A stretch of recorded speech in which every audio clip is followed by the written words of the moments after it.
Heeft daar ook. Ja, ja, dan kan ik vast.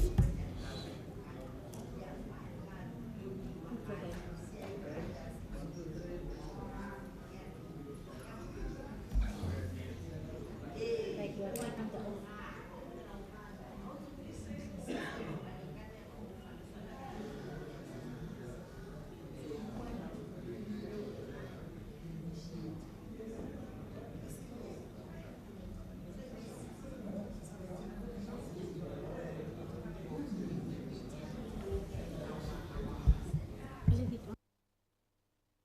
So that I can also, like I'm taking the oath.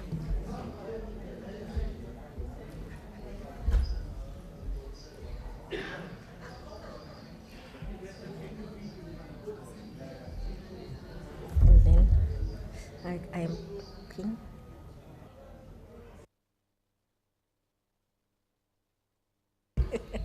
I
Honorable members,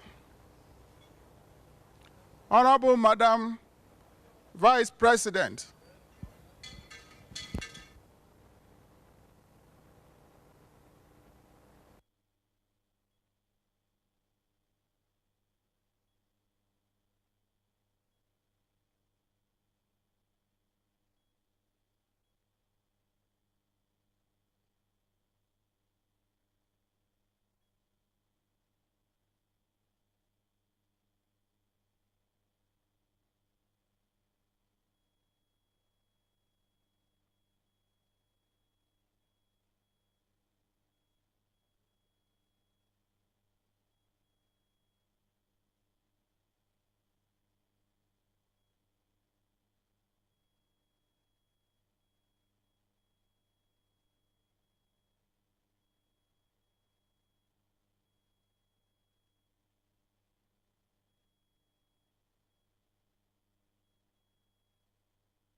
Assalamu alaikum wa rahmatullah. Bonjour tout le monde.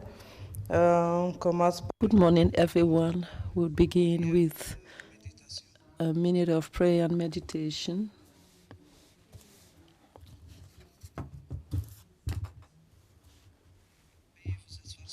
Please be seated.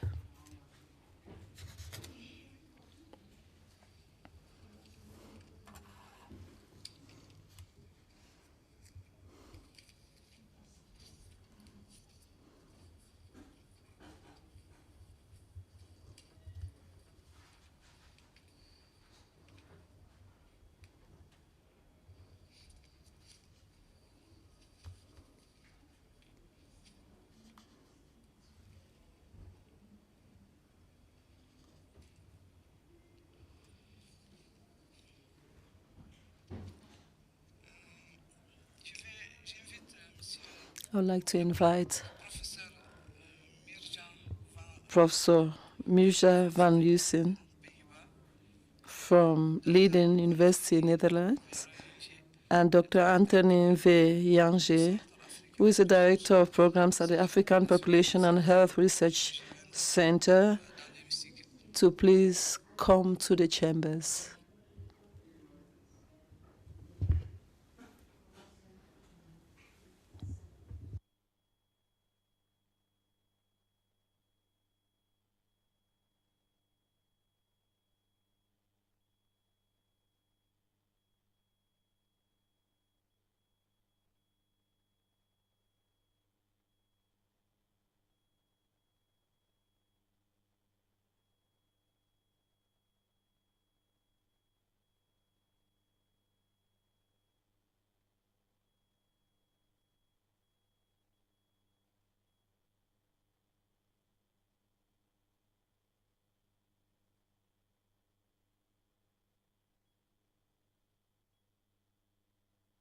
Soyez les bienvenus par mon nom. You're welcome. Yeah.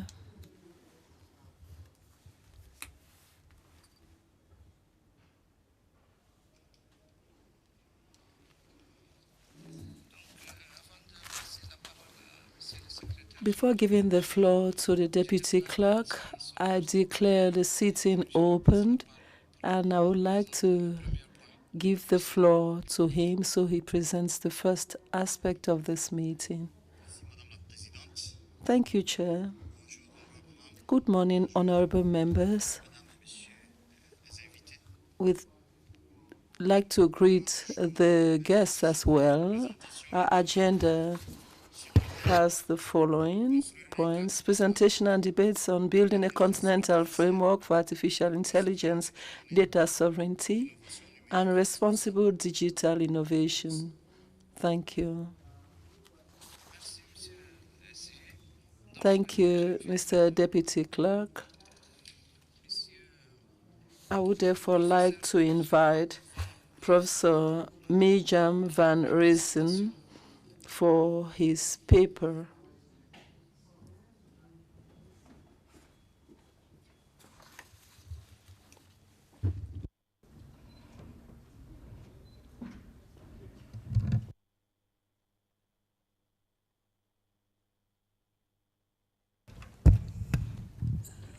Madame la Présidente, bonjour. Morning, Chair. We don't have interpretation for Portuguese. Apparently.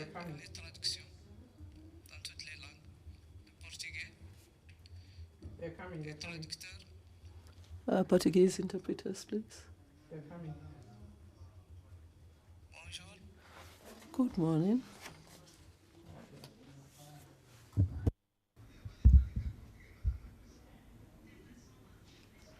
Je m'adresse aux traducteurs au niveau des cabines.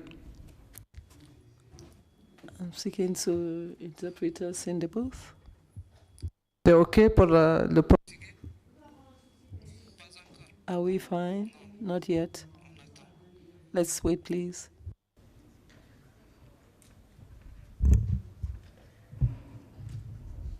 Pour l'arabe, est-ce que c'est OK? Big interpretation going on. Is it good? Are we getting Arabic interpretation?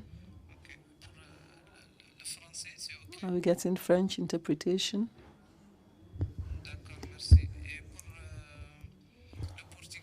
Are we getting Portuguese interpretation?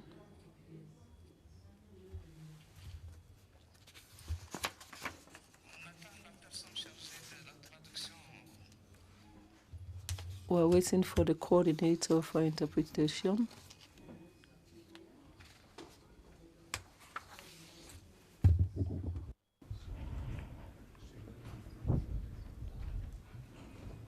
On attend toujours.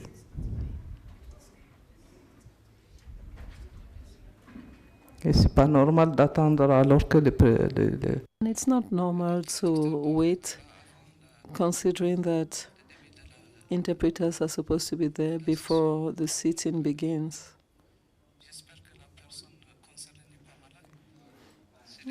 I hope the interpreter isn't ill.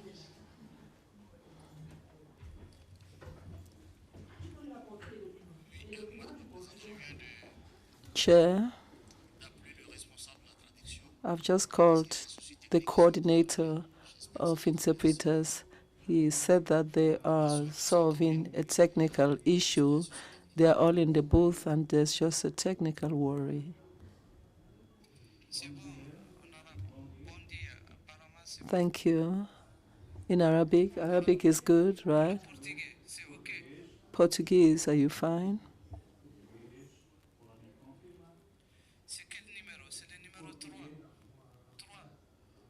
Portuguese number 3. Oh, it's number channel 3, right? So you can begin, Professor.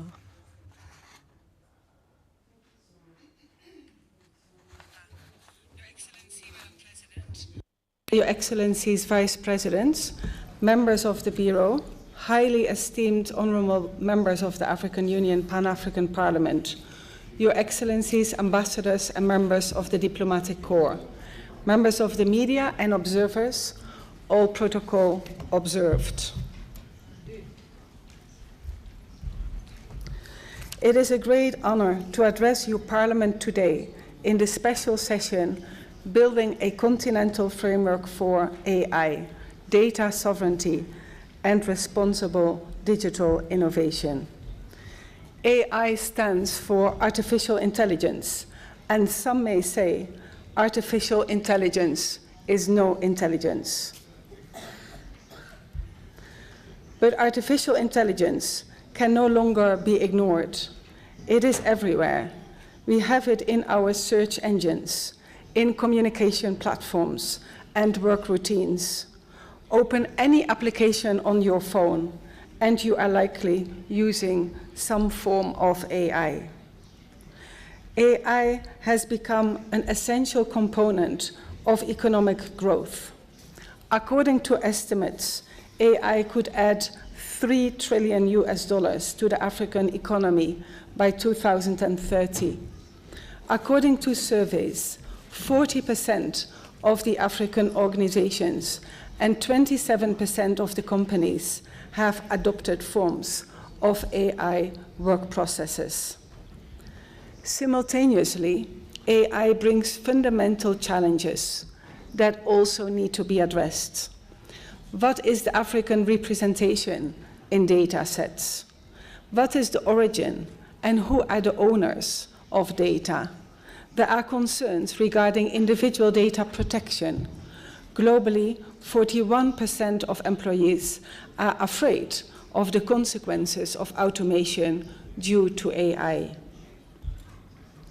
These concerns require strategies to address them. Africa has the resources to address these.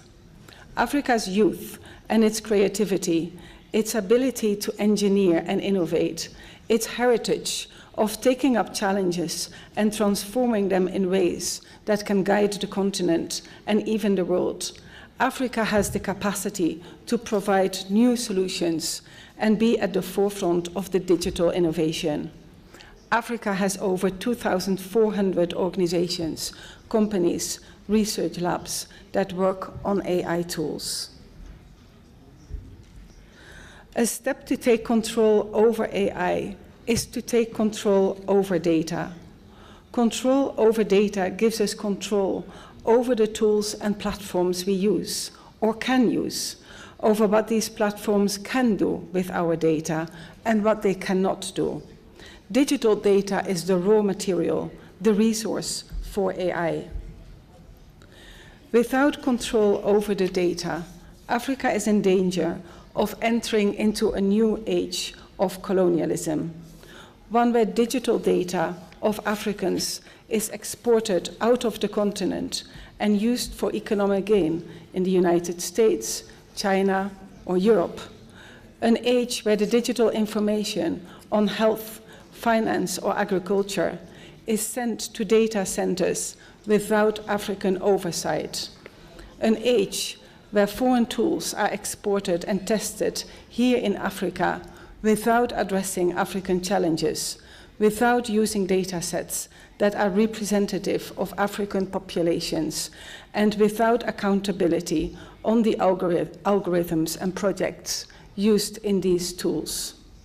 By controlling our data, we can regain sovereignty. The key question is, how can we control the data? Madam President, the digital world has deepened economic divisions. Somehow we have accepted wrongly that AI and digital data must be centralized. We are speaking of central platforms, of central tools, central repositories. However, this is not desirable, nor is it necessary. Allow me, Madam President, to tell you one of my experiences. The other week, I went to visit a tree. The tree, a very old tree located in Germany, in a village near Constance, is a linden tree, which we in Europe used to gather the community and to discuss issues, to explain, negotiate, mediate, and resolve problems. And this tree reminded me of the tree I visited in the chieftainship near Masvingo in Zimbabwe, where I was attending a meeting where the community was gathered to discuss issues, to explain, negotiate, mediate, and resolve problems. And trees are interesting because they grow old. They know what came before, and they will be there long after. They bring us together in each of our places and offer shade, food, a place to meet, a place to help us understand the world. If we haven't been able to see everything all over the world, we at least know the tree under which we sat, and this tree knows us. Trees apparently also communicate. These days, this is referred to as the wood wide web, much in analogy of the World Wide Web, the underground fungal network that connects the roots of trees and other plants, enabling them to communicate and share resources. And the World Wide Web is just that. It is an underground web of roots connecting trees, places in which our communities gather to discuss issues, to explain, negotiate, mediate, and resolve problems.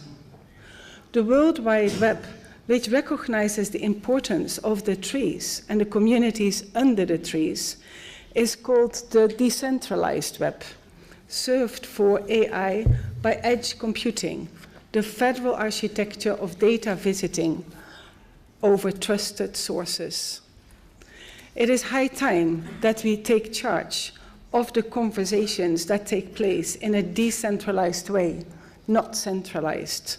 So to say, under our tree, in our home, in our families, in our regions, in countries, in our continents, whatever skill is right. This is not just an ethical imperative, but also an economic necessity. Measured by market capitalization, the top companies are in information technology, NVIDIA, which provides computer components, Microsoft, Apple, Alphabet, Meta, all based in the US, highly centralized, leaving us without any control over the data, the AI, and how it is applied. The biggest resource these companies use is digital data. The economy is now derived on data as the principal raw material, and we provide these for free. No return, no regulation, no sovereignty over how our data is used. This poses an enormous risk as we lose control over our economies, finances, politics, culture, heritage, and well-being. We lose control over what we see, what we talk about, and what we care about. Madam President, who am I to come here and talk on this? The African continent was among the first to see this danger and to address it. It should fulfill your Parliament with pride that Africa pioneered commitment to setting a continental legal framework for data governance, cybersecurity, and individual privacy protection. The African Union Malabo Convention on Cybersecurity and Personal Data Protection was the first convention to address this issue head-on. We can simply read from the Malabo Convention, which was adopted as early as 2014. It reads, "The establishment of an appropriate normative framework consistent with the African legal, cultural, economic, and social environment, and that the objective of this convention is therefore to provide the necessary security and legal framework for the emergence of the knowledge economy in Africa." The convention correctly links personal data protection and cybersecurity, since protection and security are deeply linked in the digital application of data.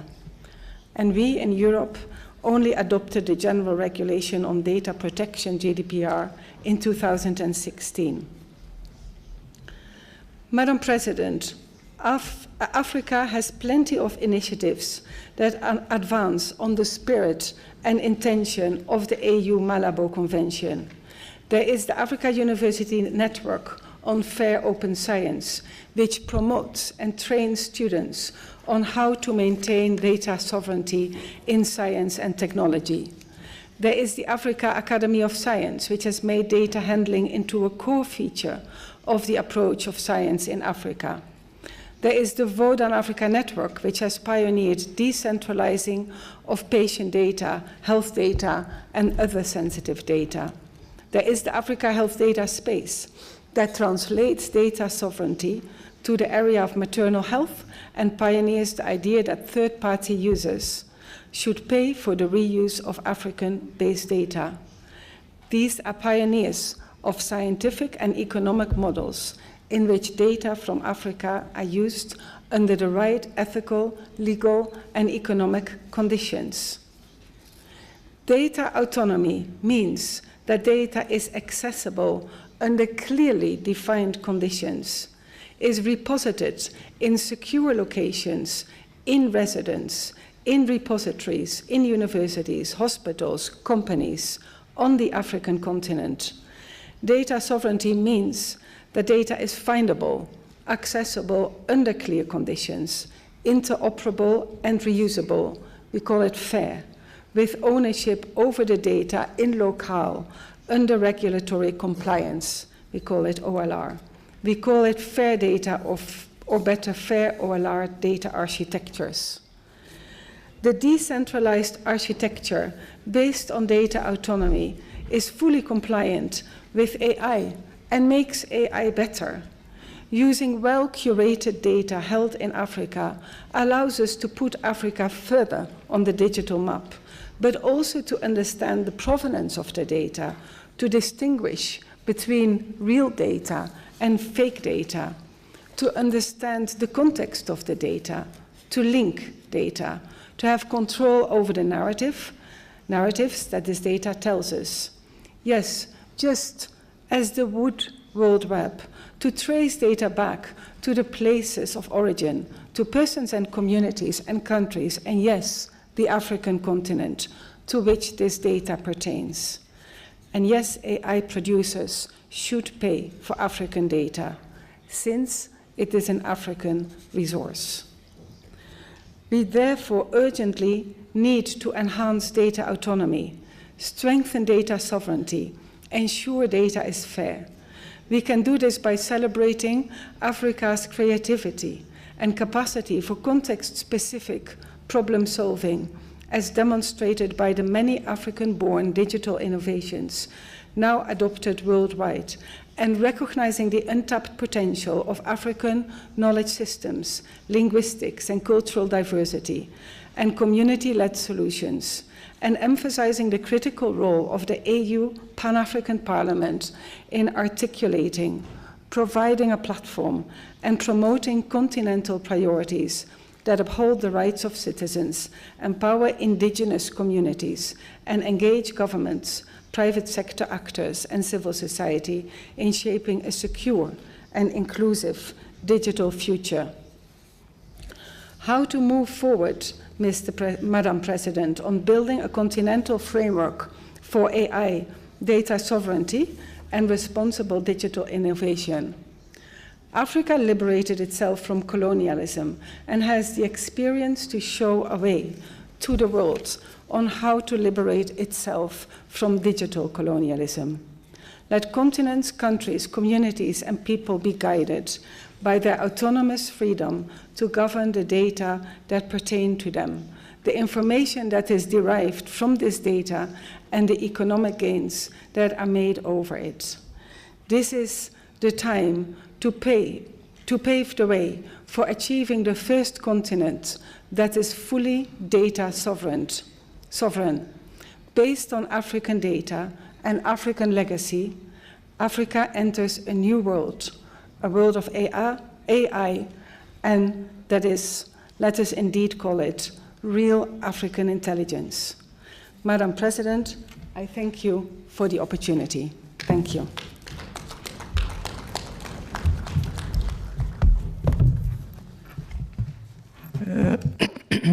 شكرا بروفيسور على هذا العرض الشامل الكامل، ولكي نستقل الوقت استقلال انسب.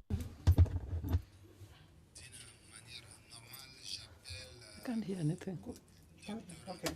So I would like to call on Dr. Anthony to make his presentation. And after that, we will open the floor for discussions. Thank you. I couldn't hear him from. أرحب بالنائب الثاني دكتور غايو. I'd like to welcome the Vice President, Dr. Gayo, who has just stepped into the hall.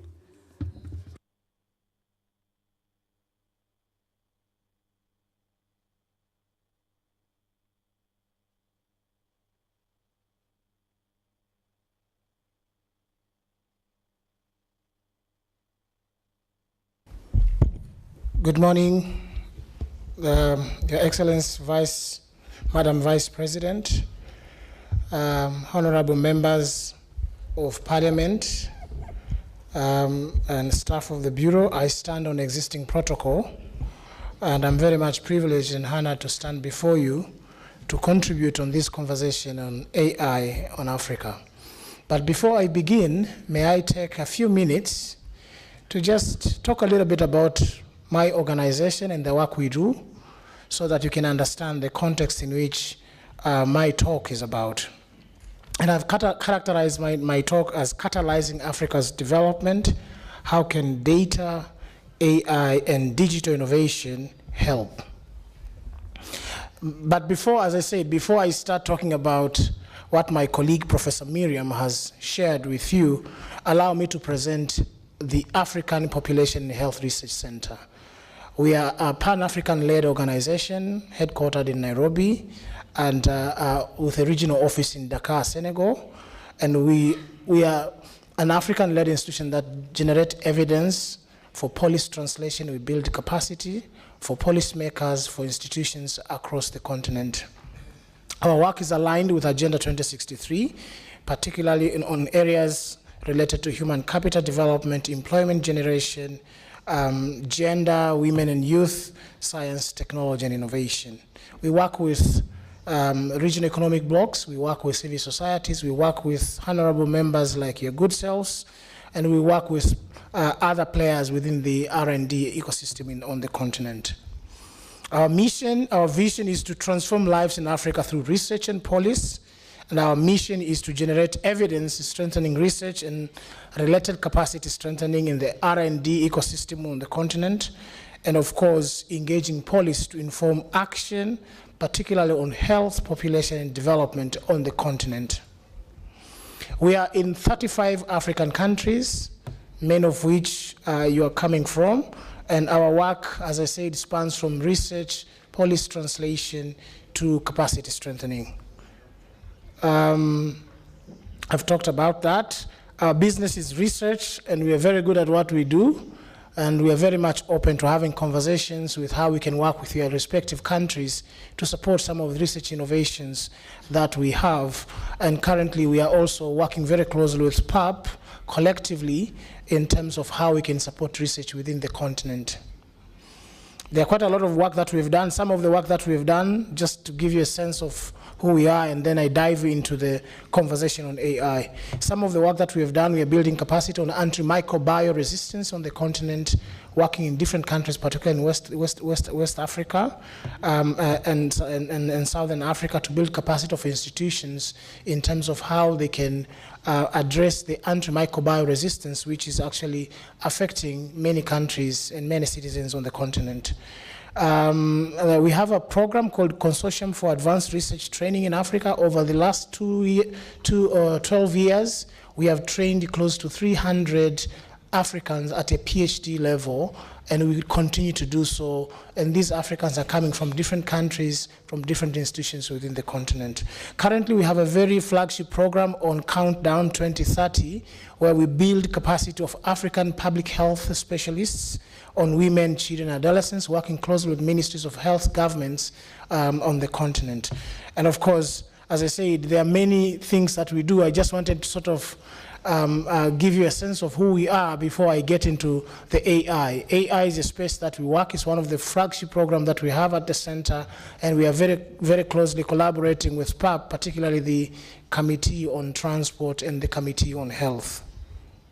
Now, let me come back to what my colleague started off the conversation, some of which I'll be repeating, some of which I'll be emphasizing for clarity. But before I do that, allow me to frame the issue at hand.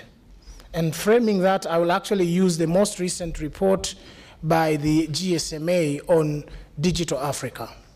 What are the current statistics? What are the current trends within the continent? When we think of AI, eventually we are essentially thinking of mobile connectivity. People have to have access to internet to be able to use AI. But if you look at the continent, 2/3 of Africans, 2/3 of Africans have access to mobile internet. There's a lot of people who don't have access on mobile connection, and that has implication on how AI is used on the continent. The penetration is still very low, only 27%, There are infrastructure gaps that persist, and my colleague explained about what Africa can do, and I will emphasize some of the areas where Africa can actually focus on. 1/3 of Africa's population connected to broadband internet, only 1/3. What does it mean for policymakers, honorable members, and Madam Vice President? And how many countries are connected so that they're able to leapfrog and use AI to bring about development. So you can see there are a lot of glaring statistics that do seem to indicate that there's still a lot of work to be done, and part of what I'm going to present today to you is to speak on the policy issues and what can parliamentarians do to address some of the challenges the continent is facing. And you can see, this is the map that shows how many countries have enacted laws regarding data protection and data sovereignty. You can actually see some countries are making progress, some countries on the continent are not making progress. What we usually see, if you look at the iceberg, the middle figure, is we see governments, NGOs, policymakers, but we don't see global north researchers, data brokers, regulators. The challenge we see, as Professor Miriam mentioned, we don't see so much of Africans taking steps to own that space. And that's something that's very critical. And data governance remains a very key driver of successful data access and impactful adoption of AI in Africa. So apart from the connectivity, apart from all the other things, infrastructural issues, there is also governance, the policy side, which is very critical. Data moves at the speed of trust. I'll talk about trust later and why trust is very critical for ensuring that really Africa takes advantage of AI. So we have regulatory frameworks that are inadequate, some of which my colleague has mentioned. We lack robust data governance frameworks, and I think the role of the parliament, like these honorable members who are here, is to really think about how can we create robust governance frameworks. Data governance frameworks that are disjointed, if they exist, they're misaligned from other relevant legislation. How can they then be brought together so they speak to each other? There are weak institutions, limited governance capacity on the continent, and scarce resources which hinder enforceability. And this is done within the countries and also across countries when it comes to cross-country collaborations. And policies are needed to guide and encourage international research cooperation, community benefits, and data sharing. Some of the initiatives that at EPHRC we do is creating platforms which will allow researchers, policymakers from different countries to share data. It's called DESA, and we do have multi-country projects that really brings together different stakeholders and institutions from the different countries. So you can see some of the examples in different countries of inadequate regulatory framework. Some examples here, you can see Kenya workers with AI jobs thought they had tickets to future until grim reality sets in. You can actually see some of the catchy media headlines showing some of the challenges with regulatory frameworks on the continent with respect to data governance, with respect, again, by extension, AI adoption and AI uptake within the continent. Now, having laid down the foundation for what are the challenges, what are the issues, and some of which my colleague has spoken about, what are the key pillars for data-driven transformation on the continent? What is it that we need? And I'm going to recast the AU Digital Transformation Strategy 2020-2030 that my colleague also talked about. We need to have digital infrastructure, very critical. What kind of laws do we need to create, put in place to have very robust digital infrastructure? Enabling environment and policy and regulation is very critical for Africa to leapfrog and accelerate use AI to accelerate its development. Digital skills and human capacity is more than important. We cannot use AI if our people are not fully capable of taking advantage of what AI is capable of. And of course, digital innovation and entrepreneurship is also very critical. What kind of innovations? As my colleague said, AI without data is just nothing. And if AI is driven by data from outside the continent, we lose the narrative. How can Africa really be in control of the narrative by plugging African data into the AI to generate and derive meaningful policy implication for the continent. So legislation are key driver. And this is where the role of parliamentarians, honorable parliamentarians particularly that you're here in your countries, becomes more than important. We need to have regulatory frameworks that speak to our needs. There are some countries on the continent that have made such progress. Kenya, Tanzania, Nigeria, and South Africa. They have developed AI strategies, which are very important pillars for digital transformation. As countries, we need to have AI strategies that will enable us to be able to implement different facets of digital transformation. We need to be able to incentivize innovation. What kind of legislations do we put in place in our countries, and what kind of legislations do we put across the continent to incentivize innovation? These are very critical areas also to think about in terms of legislation.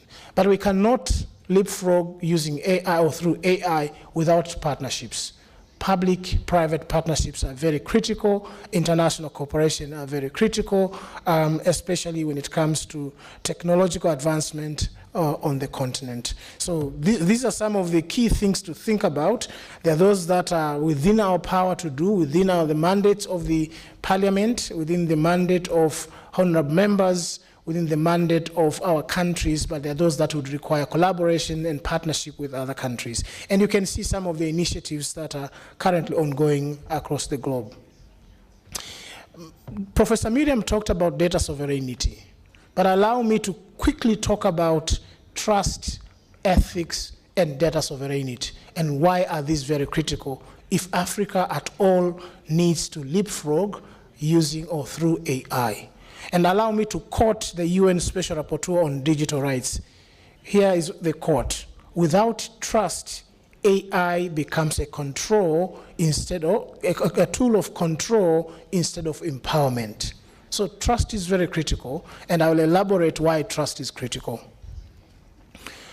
Why trust matters, honorable members, and Your Excellency, Madam Vice President. First, there's algorithm bias. The algorithms that are developed by scientists, they are not exact science. They are not perfect science. Sometimes they can be biased in a certain direction. It can, for example, in the banking sector, AI can be used to determine loan eligibility and reject some individuals and accept other individuals. So the AI can be maintained, can be trained to think in a certain way, and that can create bias. So trust is important. That can erode trust within our countries. Sometimes there's surveillance abuse.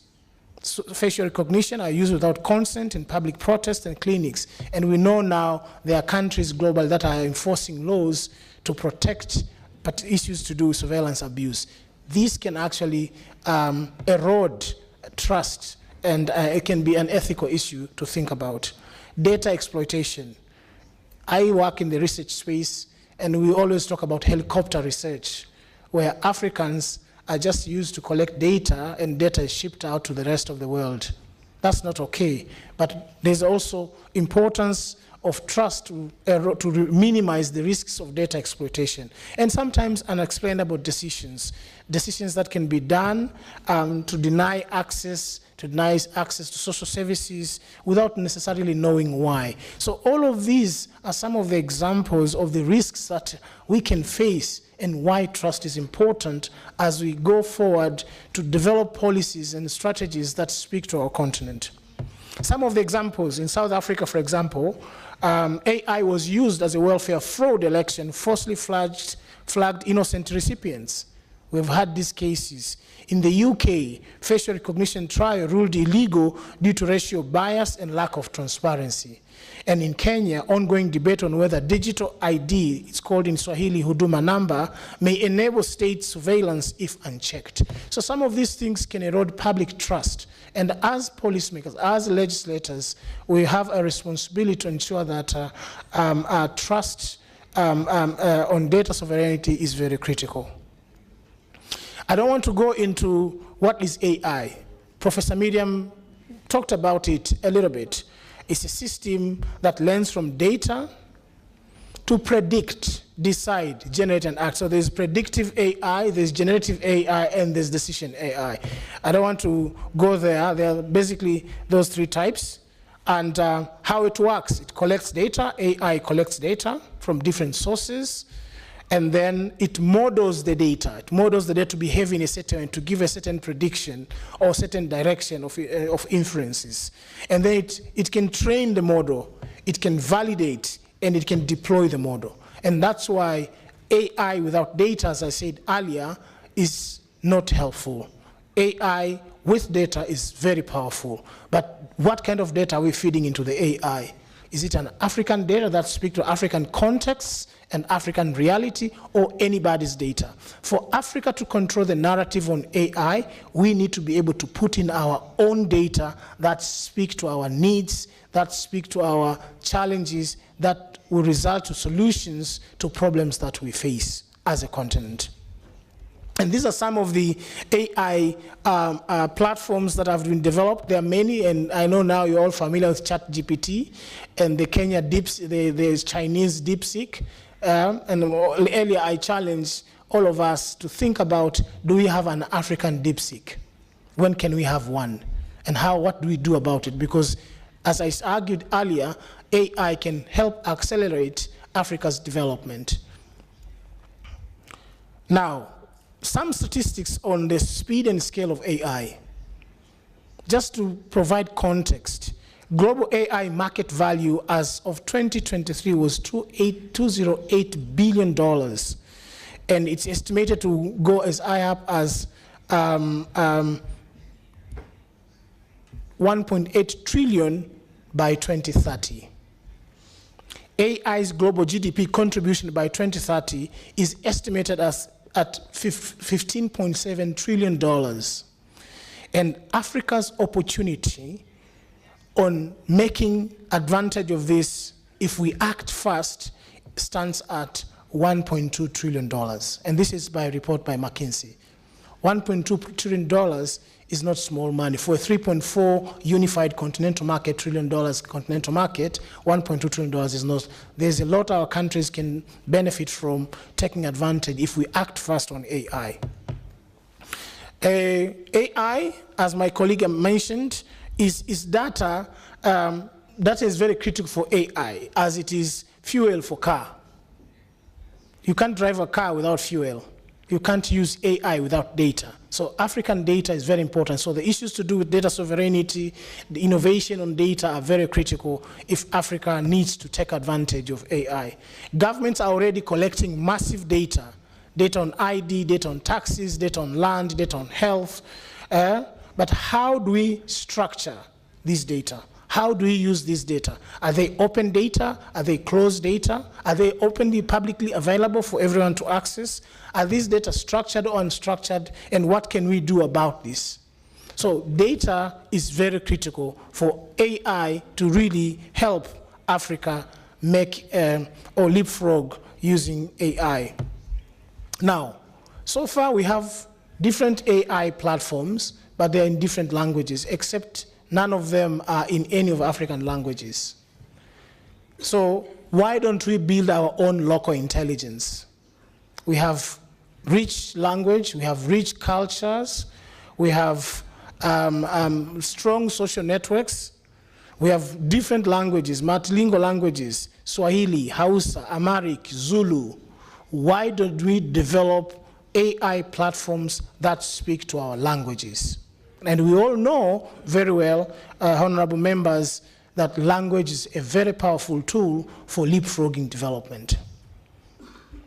The age of AI for low connectivity zones. What can we do? Earlier I mentioned the connectivity and mobile technology. The penetration is only at 27%, sorry. How can we increase penetration? What laws and regulations that need to be put in place to legislate to allow more connectivity, to allow more penetration of mobile technology so that connection of internet becomes a non-issue for AI to actually penetrate across communities. So DeepSeek in China, it is built in Mandarin, embedded in Chinese culture. Can Africa develop a DeepSeek Africa? Of course, we can, and why not? In UNESCO and Mozambique, they are building AI bot teaching digital skills in local dialects. So there are some initiatives that have already started to take place. But can we do more at a larger scale?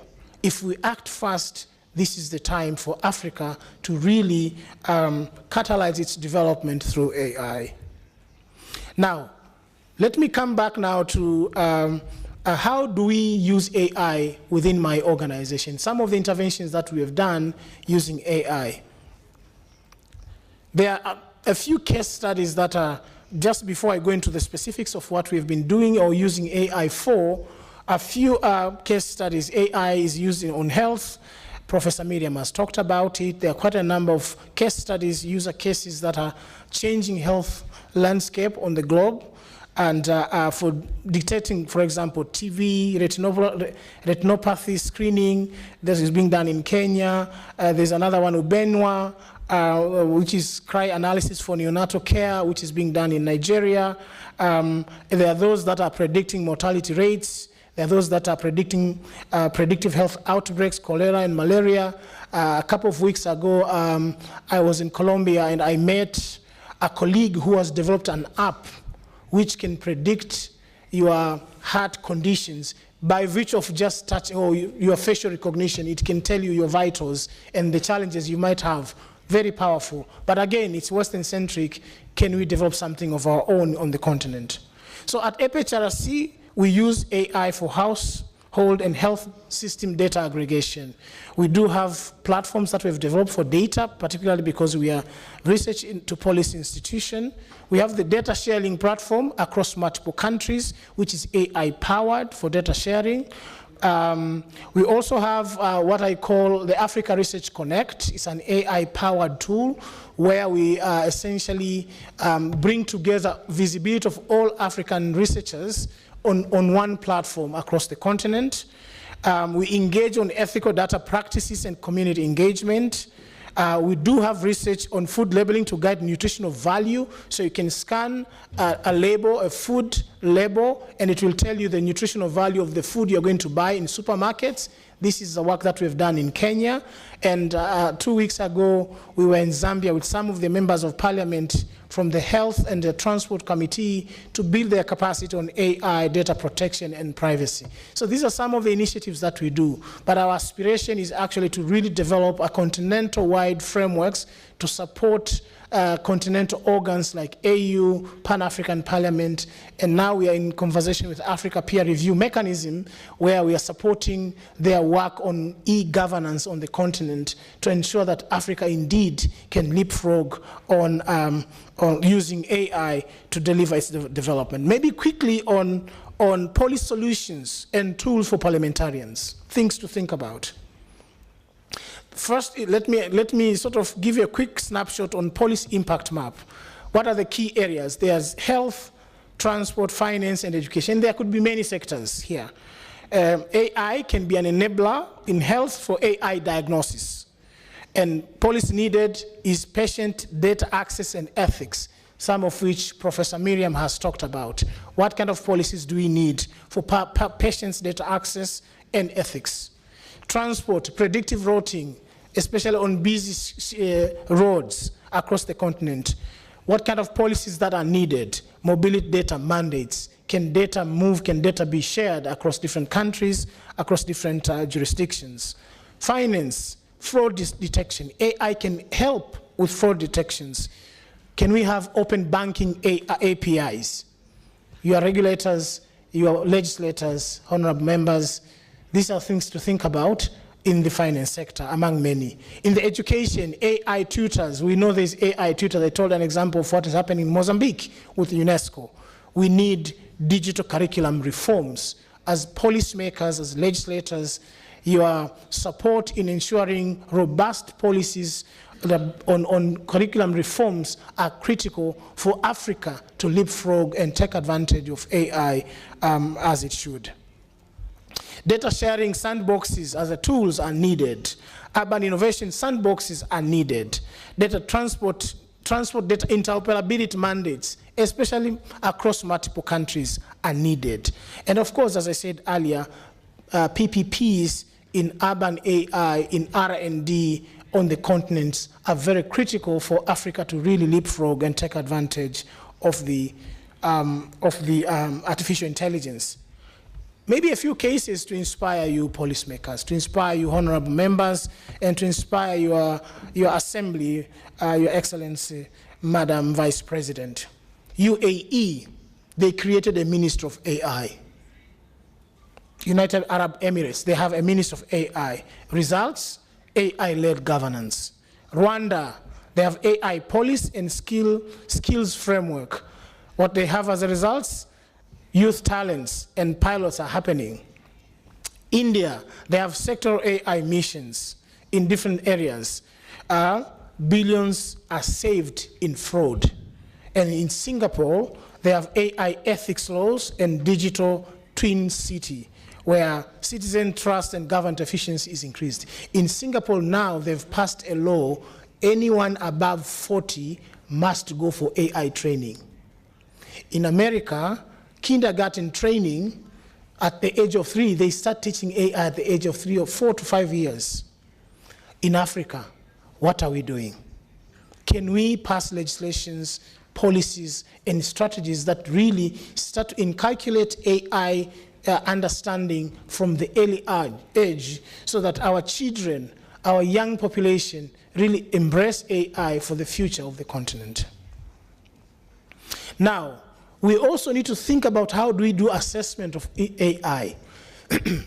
There are disadvantages and advantages of AI. And I know there are skeptics on AI, given what AI is capable of, if not regulated properly, but there are also benefits. So I think what is important is to think about how can we evaluate. If you think of environmental assessment, how can we evaluate the impact of AI on the continent? So we need to evaluate what are the risks to equity, rights, transparency, and inclusion before deployment of any public sector AI systems. This is the role that honorable members have a huge oversight on in terms of how evaluations can be done, assessment can be done to assess how credible AI can be. This, you need to think about who might be harmed when you think of assessment. Can these systems be audited? How will appeals or redress be handled? Yes, AI is transformational. Yes, AI can bring true change to the continent, but it needs to be properly regulated, it needs to be properly assessed. And these are some of the areas that you can think about.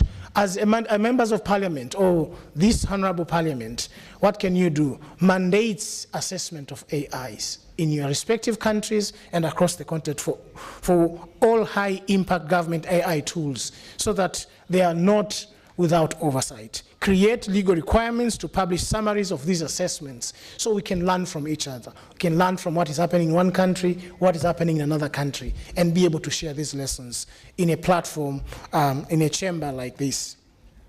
We need to think of instituting AI ethics boards within our countries, within our governments, and more broadly across the continent within our AU organs. EU, for example, has an independent AI high-level expert groups. Africa needs one, represented with representative across all the 55 countries. Kenya has developed a draft protocol proposed on Sectoral Ethics Council for Finance, Health, and Public Data. So some countries are making strides towards taking advantage of what is happening, but we need this massive movement to happen across the continent for Africa to benefit and no one is left behind. So we need to think about evaluating proposed AI systems, and that's why I say it's very important for young people to be involved, to develop African-centric AI platforms that speak to African needs, that speak to African challenges. We need to advise government on biases, on data use and inclusions that comes with use of AI. We need to engage civil society and academia for new knowledge and innovations that are needed. What is your role as a parliament? What is your role as parliamentarians in your respective countries? Pass legislations to mandate ethics boards establishments, ensure inclusion of marginalized community and data scientists, so policy making is combined with science. Policy making is reflective of the reality on the ground. So when you have the bottom-up approach, when you have science combining with policy, it becomes a very powerful intervention. And then We need to think also about bias audits and algorithm accountability laws. So there are laws that can be created that can be biasing in some ways. So we need to think of these algorithms as black boxes. There are no transparency, and that's the problem there, and no accountability. What can Parliament do? Require regular audits of public algorithms. For example, in procurement, in education. You as parliamentarians, you have a role to play in ensuring that you require these audits from the governments to be able to shape and contribute into the future that we aspire to see. Legislate algorithmic, transparent laws. We don't want codes to be created that are not transparent. So in your role as parliamentarians, in your role as the Honorable Parliament, we urge you to think about legislating algorithm transparent laws that can actually be enforced. People must be told when AI made a decision. It should not be confidential. It should be possible for people to be told that this is an AI decision. This is not an AI decision. And have the right to explanation and appeal. And there are quite a number of examples. In New York, passed a law requiring bias audits for hiring algorithms. Especially in the public sector, when you're hiring, you use AI, they have to work on addressing biases that could come unforeseen or foreseen. And in France, citizens can demand explanations of algorithm decisions in government sectors, in government services. So you see, it's also important for parliamentarians to understand this, to appreciate this, to be able to empower. And as I say, there are a lot of examples of what is being done in other developed countries. Data localization and sovereignty laws. My colleagues talked about data sovereignty. We need to use African data. Most of the time, data from Africa is parachuted out of Africa. Right now, we have a crisis. And one time, my colleague, we were discussing, the US government has cut funding on demographic health surveys for all 55 countries on the continent. Right now, we are thinking, what can we do? What are the alternatives? But the other day, someone was telling me, honorable members, why in the first place the data was being financed by the Americans about Africa? In the first place, why is DHS, now that Americans cannot support it anymore, DHS collect data on our health, vitals on our health, on our people, and it has been doing that for over 2 decades. Suddenly, Americans are stopping to fund the DHS. We can't move. But better still, a very, very important question, and the elephant in the room is, why in the first place African data were being shifted to Maryland year in, year out to analyze Africans' health? Can we think differently? I think we can. So localization is very important. We need to own the data space as Africans, and for us to control the narrative on how African leapfrog on using AI, it's very critical we are able to have a say on the data and sovereignty laws that protect African data.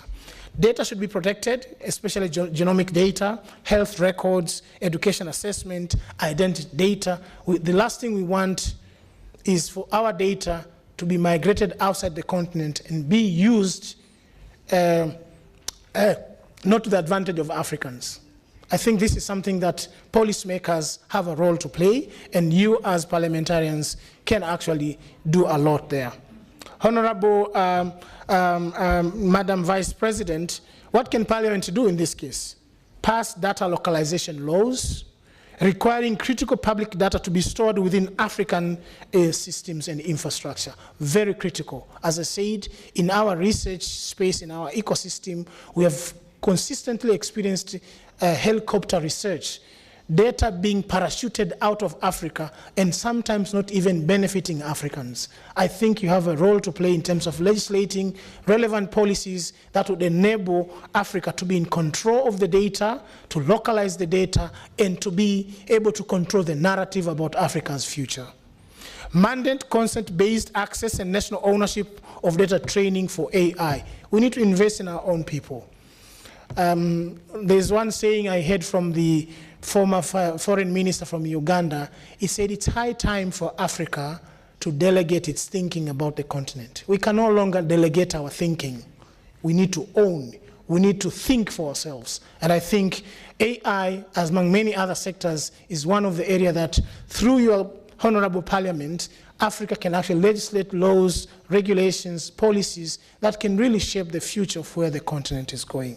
And there are many examples happening in Nigeria, in Ghana. I won't go through them. Before I conclude, then what next? Maybe I refrained myself to say recommendation. I wanted to say what next, so that we have a lot more to think about. There's no doubt Africa needs to invest in AI. AI is a reality. I know there are skeptics on AI. There are those who are supporting AI. We believe it or not, AI is a reality of today. The way we started Y2K, the era of internet, and some people say Y2K is the end of the world. Here we are 25 years down the line. AI is a reality, and it's about time as Africans we wake up and recognize that either we take advantage of the fast-moving train, or we wake up to realize we are left behind. So we need policy framework to guide strong regulated data in the local data centers. So we need policies. And I plead before you, honorable members of parliament, through this chamber, through your respective parliaments in your own countries, we can help build the policy frameworks that are needed to guide data regulation across the continent.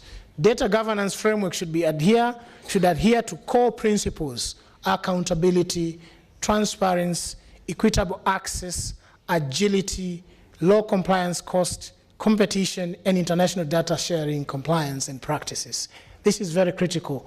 We are not living on an island. We are living in a singular world where we are pretty much one. So we can't be alone, but we also need to be creative enough to find ways to work with others while we are pushing for our own agenda.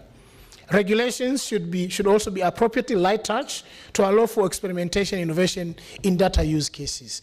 We don't want stringent regulations that can inhibit innovation.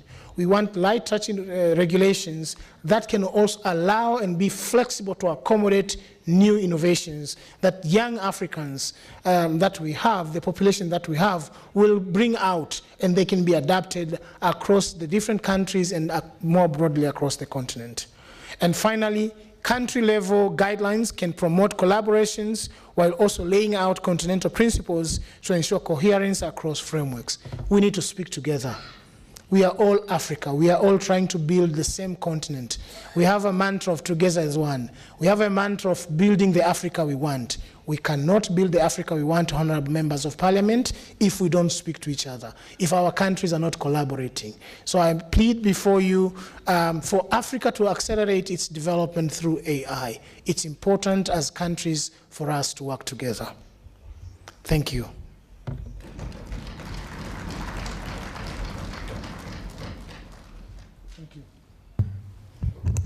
شكرا دكتور على Thank you, Doctor, for this valuable presentation, which is as well.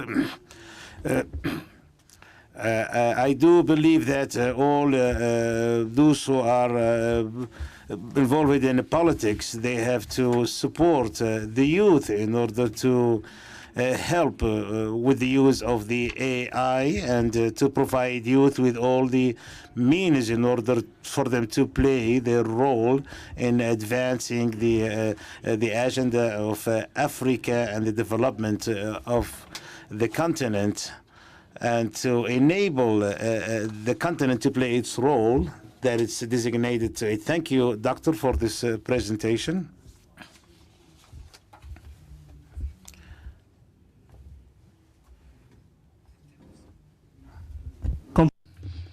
Considering that both themes are complementary, and that in the presentation we have some common issues, we're going to call on Dr. Hadja to make their own presentation on private life, digital health in Africa. Summit on Artificial Intelligence, Data Protection and Privacy and Consideration. So, Dr. Hajar, you have the floor. بسم الله الرحمن الرحيم. السلام عليكم جميعا. معالي الرئيس. Good morning to everybody. Madam Chairperson, I stand on all established protocol.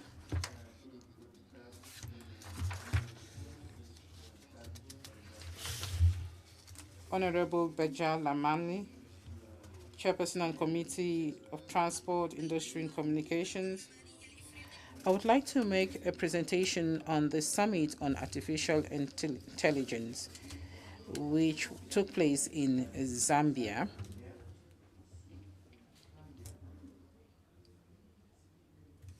On doit inviter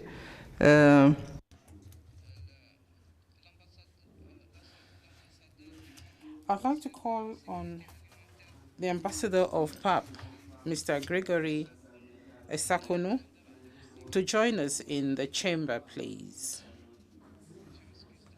Apologies to you, Dr.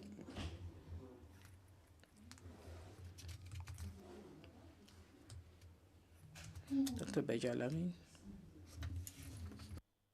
Est-ce qu'ils sont là? Are they here?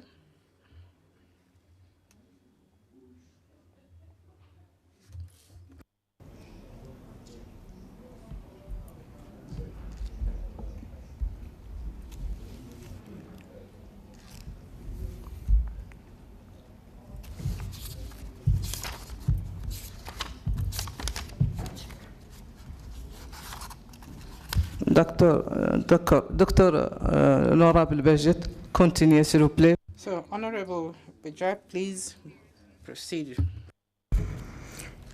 إذن استضاف البرلمان الإفريقي بالتعاون مع So the Pan-African Parliament, in collaboration with the African Center,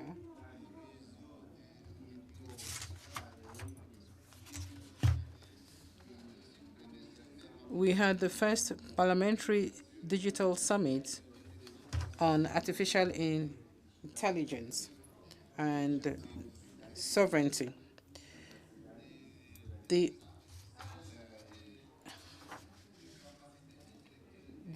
objective was to actually look at the AI and how to take decisions using AI. Artificial intelligence cuts across areas like higher education, tertiary education, and it is used in applications like starting with language, sovereignty. And so in the African Summit, discussions centered on health and artificial intelligence.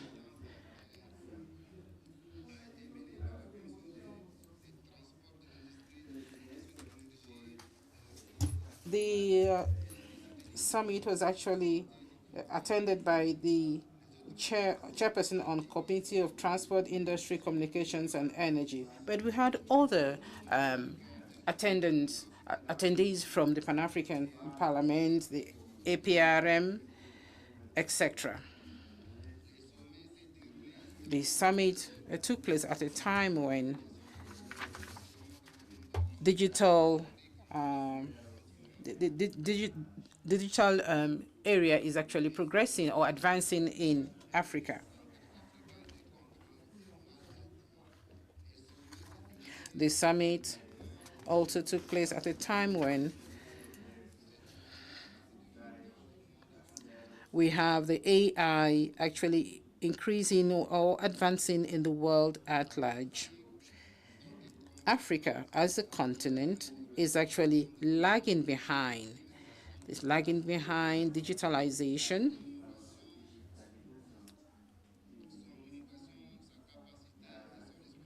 innovation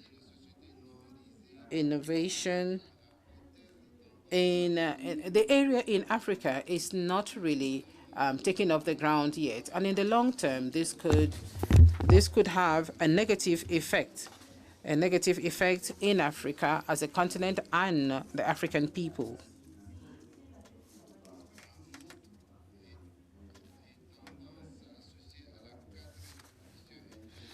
This is supposed to be the fourth industrial revolution, especially in terms of digital transformation, artificial intelligence, and data protection and private life.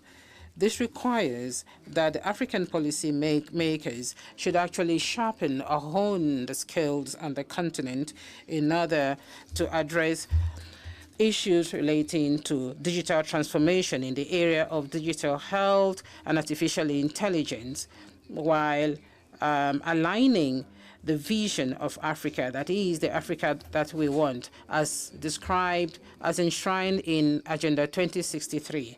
There is an urgent need for this to happen on the African continent.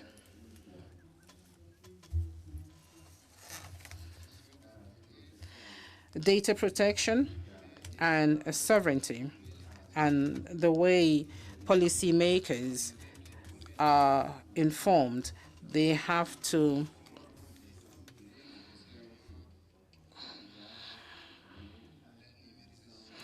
actually have to beef up the area of digital health. They have to strengthen digital health, industrialization, smart industrialization, with and put it in line with the Africa that we want in the long term, so that we can actually reach the objectives of the African Union, that is, the objectives enshrined in Agenda 2063, and also to meet the health needs globally.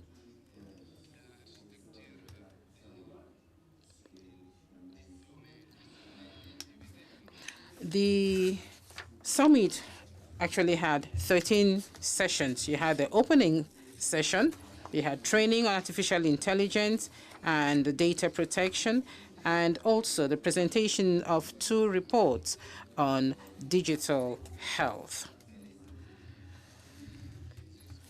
And among the presentations,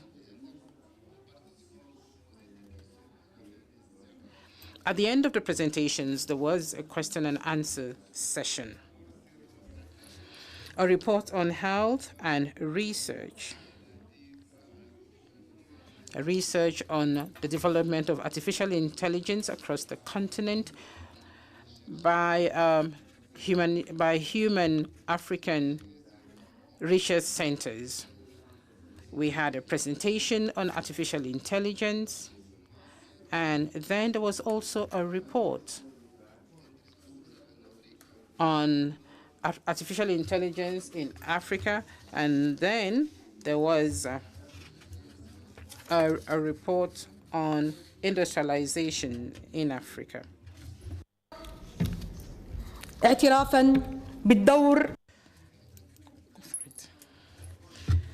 So the role of parliamentarians in decision making and the policy that actually helps in developing the continent, and also on how to foster AI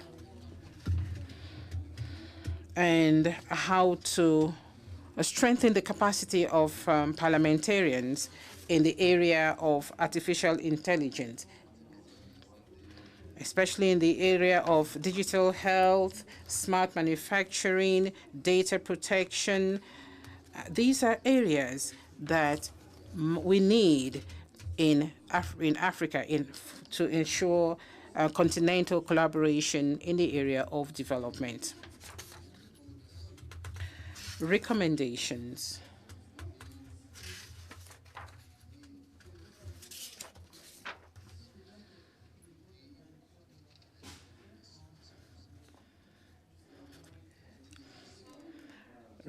The following recommendations were made, especially for our countries and also for the entire continent, to actually have a model law on artificial intelligence, ensure data protection and the protection of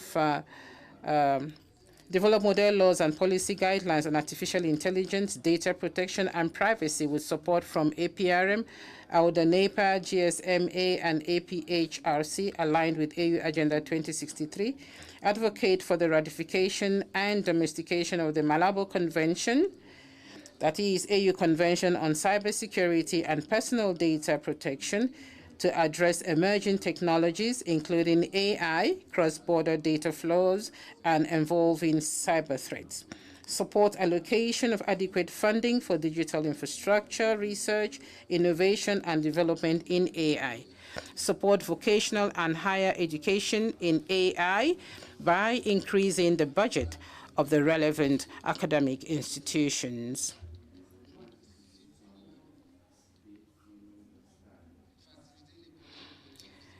Enhance collaboration between PAP, AU organs, and civil society organizations such as APHRC, and also facilitate cross-border research projects on AI solutions that address shared healthcare burdens and supply chain resilience. Institutionalize the convening of an annual African Digital Parliamentary Summit in collaboration with APRM, AUDA, NEPAD, GSMA, APHRC, and as a formal multi-stakeholder platform to review progress on recommendations made and monitor policy harmonization.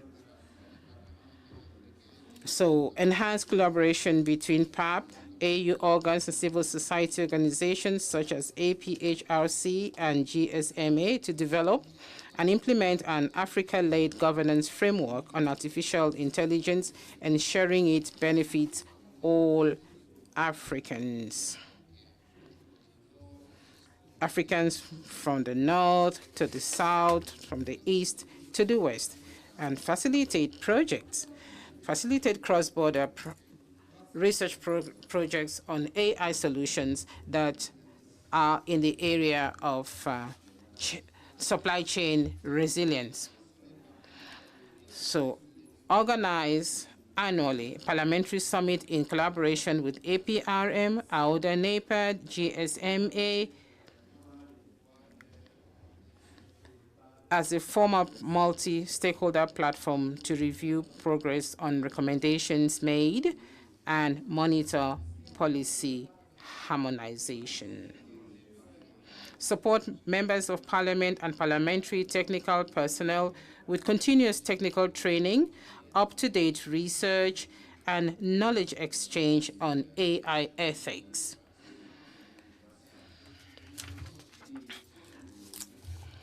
So without energy in Africa, artificial intelligence cannot be imposed or cannot be used to develop Africa at a time when Africa is actually Africa has huge shortages of energy. AI will be difficult. So here in Parliament, I did ask the participants to take advantage of Algeria in the area of energy to ensure a future, to ensure a bright future in the AI area. Thank you very much. شكرا للنائب الموقر دكتورة رجاء لماني. Thank you. Thank you, my dear sister, for summarizing the report, and I want to thank you for an excellent quality of your report. Mr. Gregory, I call on you to take the floor at this moment for additional information or for more. You have the floor, Mr. Gregory.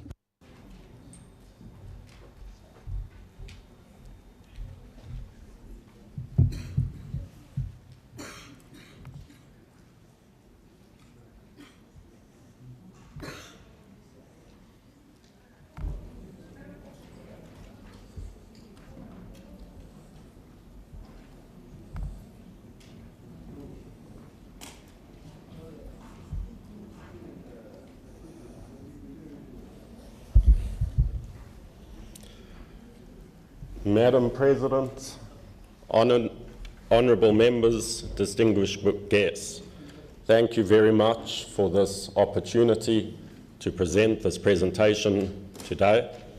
My name is Gregory Isaacson.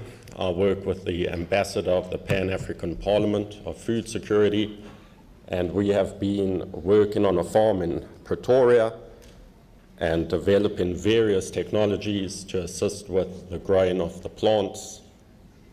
Some of these technologies are fertilizers, some of them are AR and machine learning.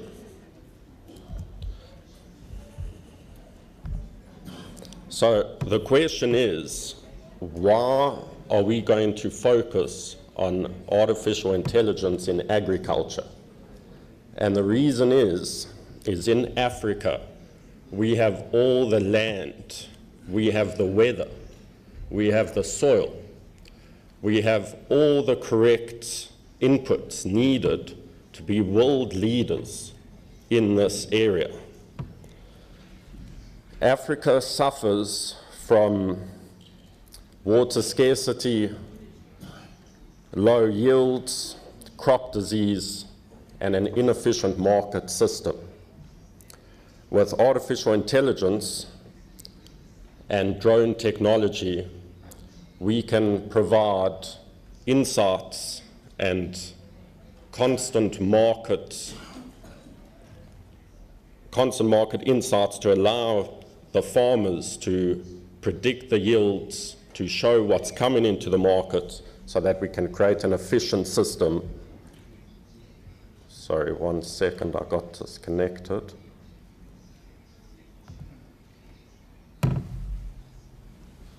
My presentation, is it showing?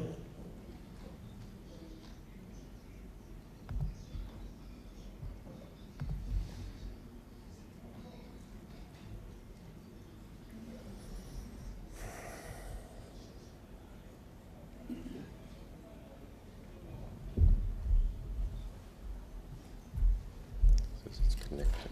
Okay, it's connected. Let's wait. Okay. Done signing. Done signing.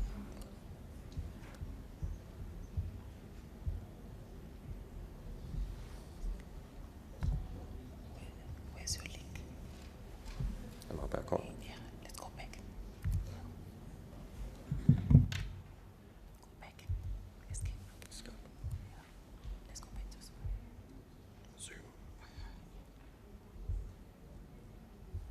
Where's your link? Get to WhatsApp. Let's get your link. Let me just double check I'm connected. I don't know what swapped.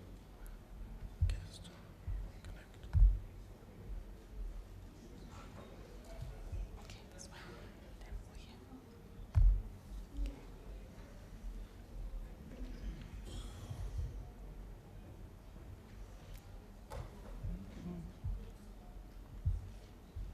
Connecting.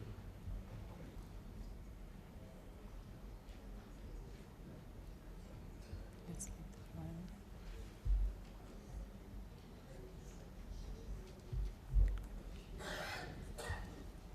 No internet. Okay, connected. Okay, that's fine. Let's go back.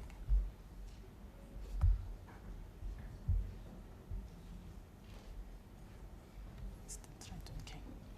Zoom meeting. Launching.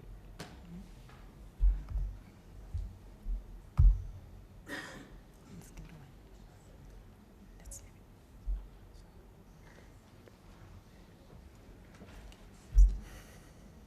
Sorry about that. No stress.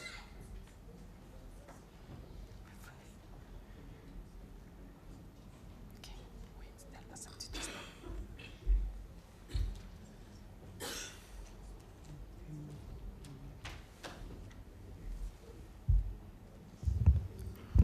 Est-ce que ça va prendre beaucoup de temps, le problème de la présentation? Would this take a long time? Would the issues you're trying to solve take a long time? Share. Thank you. Share. Okay. Start. Okay, are we back?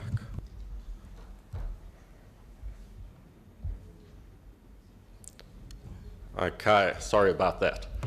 So, as I was saying, as a youth in South Africa, I'm very excited to see the AR launch in, because this is going to completely change Africa. We're going to be able to be on the map. We'll be able to be the market leaders in artificial intelligence, especially with agriculture, due to the fact that Africa has all the natural resources to be a leader in this world. We've got the best weather, we've got the best soil, we've got lots of labor. There's nothing we can't do to be the market leaders when it comes to agriculture. And with the assistance of the AR and drone technology, we'll have all the tools needed to allow us to be the leaders. So what we've been working on, and this would be a pilot project, is essentially we have, for example, a maize farm. We would partner up with Parliament, Ministry of Agriculture, as well as local farmers. The idea would be simple. We take a computer. The computer is what runs these large language models. These large language models, I'm sure you've seen it. It's called ChatGPT, Google Gemini, Cloud, Anthropic, Mistral. There are quite a few. And these large language models, there's also open source ones, we can set up on a farm and get the farm being fully automated with artificial intelligence. And this is how we can do it. So I just want to stress that AR is no longer a theory. AR is in full deployment in the world today. You have Amazon, they have automated their warehouse with robotics. You have Tesla, I'm sure you know their self-driving cars, they can drive around no problem. You have John Deere, dairy, they have fully autonomous tractors, they have invested heavily into artificial intelligence, as well as Caterpillar. They also are in the mining industry and construction fields. And the point is this is not theory. We need to actually accept that artificial intelligence has arrived. The world is going to change massively. The difference between the world today and the world in 10 years' time is going to be a bigger change than how the world was during the medieval ages and how it is today. So if you don't join onto the AR bandwagon, then unfortunately you're going to get completely left behind. So Africa needs to get on board, we need to develop our skills, and we need to ensure that we are well positioned to take advantage of this new technology. So an example system, how it would work, is we would have a drone flying around the farm, taking pictures of everything, the plants, the leaves, the soil, the geometry. The drones can also serve a dual purpose where they can also provide security and ensure that there are no trespassers or any crop theft. With the drones, it can analyze the plants for disease, it can look for any insects or pest pressures, and it can also analyze the soil and ensure that the soil is correct for the plants. By having a system that can monitor the plants and the pests, we can ensure that we have consistent, reliable harvests again and again without any issues. It makes perfect sense to simply use the photography capabilities of drones to fly around a farm and analyze the plants, analyze the area, analyze the weather, track, report all of this to a main farm operator.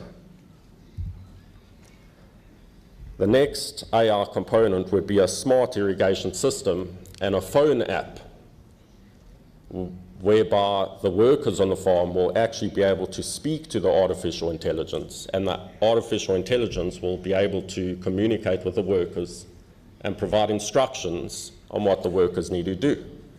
So imagine this for a second. You have a farm, you have your drones flying around, taking photos of all the plants, inspecting for diseases, inspecting for any water issues. And if there are, the workers have their cell phones, they'll get a message from the AR, and the artificial intelligence will explain to them, listen, you haven't done this, you haven't watered the plants, you need to trim the plants, you need to spray this type of insecticide.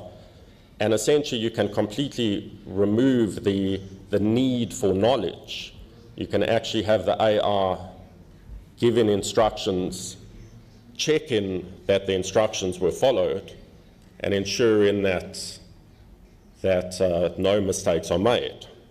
By doing this, we can save water, we can support our farmers, and we can ensure there are no issues when it comes to harvesting the crops, and there's no biological contamination or other issues like that. The third arm of the AR is having the drones being able to fly around the farms and see what is growing, what is coming onto the market. We can have a system where the AR, we have many farms, the drones are flying over these farms, the AR will be able to take that data, feed it onto a server, and we can have an African portal where all the farmers will be able to list their produce, what is available and what is still coming to be harvested. Buyers and the market will be very efficient that way. We'll be able to have a very clear picture on what is available on the market. There won't be any price issues, there won't be any market manipulation. It'll be a lot more difficult, and it'll provide a lot more food security and stability in our market today. So the idea is we need to tie artificial intelligence up with drone technology in conjunction with cell phones. And with those three working together, in essence, you can have a fully automated farm powered by real people, and the AR just directs everything when it comes to selling the crops. We'll have a platform where people can bid on what they want. This will maximize profit, reduce waste, and make everything better for everyone in the industry. Another area we have researched quite heavily into is in the fertilization of the plants. You can have the best artificial intelligence in the world, you can have all the drones in the pictures, you can have nice pesticides to get rid of the insects. However, if your fertilization isn't correct, your plants aren't going to produce anything substantial. So in Pretoria, we've developed a synthetic fertilizer, chemical-based. We can reproduce it, and we apply this fertilizer to the soil, and the plants grow beautifully. There's no reason why the plants won't do well with the correct fertilization. So once again, we have the artificial intelligence system using the drones flying around the farm, inspecting the crops, seeing what's going on, passing instructions to the workers on what they need to do. And this is the component we would have to get down on the ground for, is we would have to test the soil, see what's in the soil, and we can then create a custom fertilizer specifically for that soil. So that way the idea of ever having a crop failure would be super low. We have the fertilizers, we have the knowledge, we have the drones, we have the app where people can market their goods to the market, and people can buy the goods immediately with online payment systems. So I think if we can tie all these pieces together, as I say, artificial intelligence on its own is limited. We have to pair it with drones, cameras, the correct chemical fertilization, and tied together, we have a system that's pretty solid. Now, the previous speakers mentioned about data and AI sovereignty. And that's a big issue because currently with ChatGPT, Google Gemini, Cloud, Anthropic, all of those are international companies. And all our data, whenever you speak to the chatbots, they are harvesting that data, they're using it. And especially when it comes to sensitive topics like data privacy, unfortunately you can't trust the international companies to keep your data secure. They publicly state that they use it for their own research, they go over the conversations, that's no secret. So just be aware that using the AR, or to be honest, using anything on the internet, everything you do, everything you say is being saved, harvested, and the big tech is using that against you. So what we propose is we have our own computer system on the farm powered by solar power. This computer system will not be connected to the internet.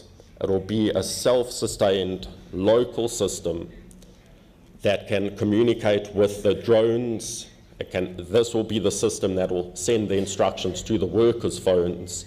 And this is essentially the brains of the whole farming AR system.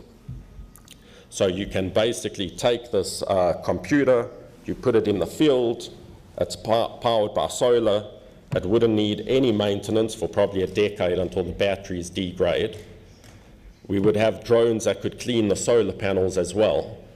So at the end of the day, you have your drones that are landing and charging by themselves. You have your workstation computer in a very well-sealed box, powered by solar. You can deploy it on a farm, and all the software is set up, and your drone is flying around, analyzing what's going on, giving instructions to the workers. The drone will communicate with the web app to see what's available on the market. It can guide the workers on what crops to grow. So we can develop an incredibly efficient system here with this technology, as long as we tie all these parts together. And as I said earlier, when it comes to agriculture, Africa has the natural resources to take advantage of farming. So if you're up against Canada or another international country, even with all their technology and all their money, they can never compete with Africa in terms of producing plants. We have the sunlight, we have the warm weather. In Europe, when it gets cold, we all freeze. They freeze to death, all the plants die. If you look outside, it's summer right now, and our plants are thriving. So if there's an area that we need to focus on, it's without a question, it's in the agricultural field. Let Europe do finance, and let the Americans do their rockets and their spaceships. Africa, when it comes to food, that is our strong point, and that is where we need to pivot onto and make sure we are world leaders in agricultural artificial intelligence. So an idea on how we could set up the farm in terms of a time frame.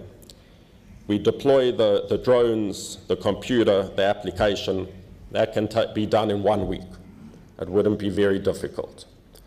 Once that's deployed, our drones can fly around, collect the information, gather all the data needed, communicate with the workers, and it'll be a two-way communication. The workers will be able to speak back to the AR in natural language. They can speak just like I'm speaking now, like a human being.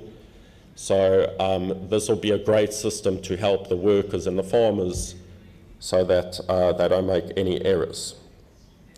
After 5 or 8 weeks, we would go back to the actual computer, the physical computer on the farm, and we can now collect the data, see exactly what's been uploaded to the machine, and we can now further fine-tune our large language models that run inside the computers and get a perfect system going. After 9 to 12 weeks, we'll probably have all the data required, and then our system would have been able to harvest quite a bit of data, and with the data we'll be able to further improve our large language models. And this would be a case of continuously developing our models as our data gets larger and larger. Through time, our drones will be able to collect more and more data. We'll always test the plants, we'll test the soils, and over time we'll be able to, with our fertilizers, get such a solid system that, as I said earlier, you can't fail. We've got all the technology, we cannot fail. As I said earlier, digital sovereignty. The data will stay in Africa. The data it gathers will go to the computer on the farm. It won't go to the internet, because as soon as you put it through the internet, it exposes all types of privacy issues. We'll also be able to create jobs. You know, when cars replaced horses, the guys who were looking after the horses felt like they were losing their jobs and it was the end of the world. But the truth is what came out of that was now you have mechanics and you have the car industry. And that's actually now the biggest industry in the world.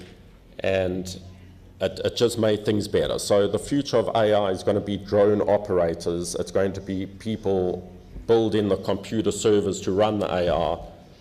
And it's going to make things better. Please don't be afraid of the AI replacing humans. We're going to work with the AI, and we're going to do so much better.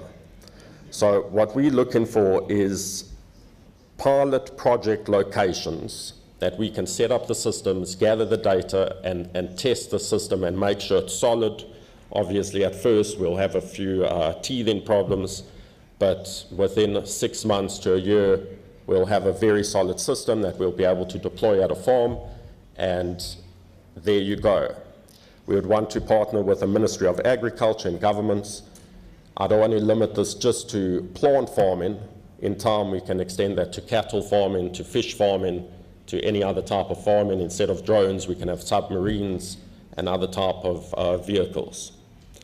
And if that's successful, we will seek public-private funding. Thank you all for your time today. If you have any questions, I would love to hear them. Thank you. Thank you. Merci, Monsieur Gregory.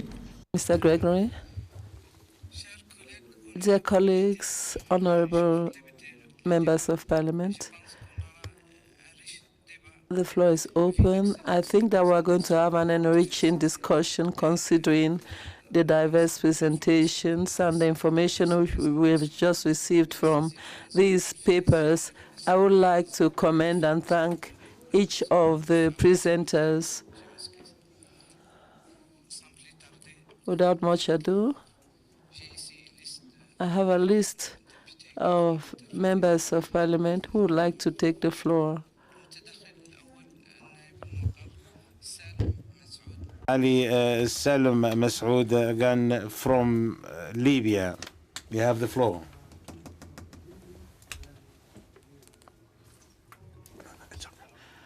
In the name of Allah, the Merciful, prayers be upon His Prophet Muhammad. Honorable Chair and the honorable members, good morning. Thank you, Honorable Chair, for giving me the floor. And great salute to all the colleagues here present, and thanks to all the presenters. In fact, the importance of the AI and the digital industry is very important for the world and for Africa specifically. Everything what was said by the presenters is something that we need in Africa, and we do encourage Africa to go and follow the steps of those industrialized countries. I'm not pessimistic, but however, we in Africa, we are still are able to work and consume, but we don't have that degree of innovation to be independent. We all rely on what's being made in everything. For example, in Africa, there is a country that produces oil for more than half a decade. So we still produce oil and send it to the West. And even with this oil production, we need the machinery, we need the tools. There is not a single country that can say we produce the exploration machinery and the exploration machinery to produce our own oil. Therefore, I'm saying that we have to encourage our youth in order to work with AI and the digital industry. And we have to do a parallel work as well, as the last presenter mentioned. We have to put something that we invent and we control and not being controlled by the rest. Salam rahmatullah. Thank you very much, Honorable Chair. Now, the floor is for Professor Muhammad Nadif Yusuf. You have the floor. Thank you, Honorable Chair, and thanks for tabling this very important subject. I see that the Pan-African Parliament now is presenting a very useful subject to us. Algorithms and AI are things that we always we've been studying. That Khwarizmi, the scientist, is the one who presented something to the humanity, and now we are talking about algorithms. We are trying to make the best use of AI and protect ourselves from the invention at the same time.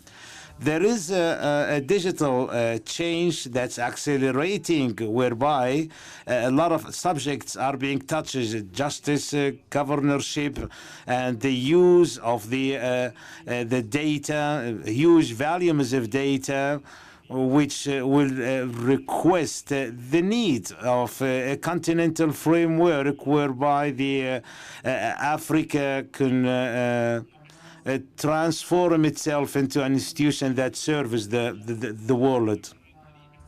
I do have suggestions and questions and a conclusion.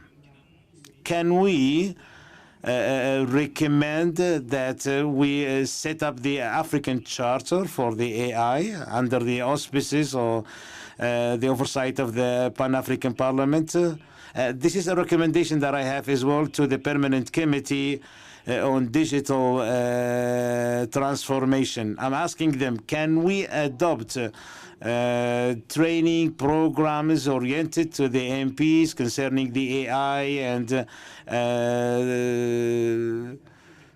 another question is, can we include the youth in the debates inside the committees on this subject and the Pan-African Parliament? Can we have meetings for the participation of women into this industry? There is a question to my honorable sister who presented did the presentation. Can we put laws in order to control the use of the AI, or should we just limit ourselves to advise and raising awareness? Another question is, will the AI replace the employment of humans in big and huge factories? Can we, in another sense, reduce the use of humans in factories and the rest? There's another question which is I would like to ask: can we know what are the direct and indirect risks of the use of the AI in the governmental work? I will conclude by saying, if we don't plan for our digital future with our own means, then we have to use the means of the rest, and with that comes their conditions. The digital transformation is not a choice it's a choice but a necessity, and it forces us every time that we have to use our own resources in order to realize that transformation. However, we need the political will in order to realize that. Let's work together to realize a digital Africa which is humane and safe. Thank you, Honorable Chair. Thank you, Honorable Member, for this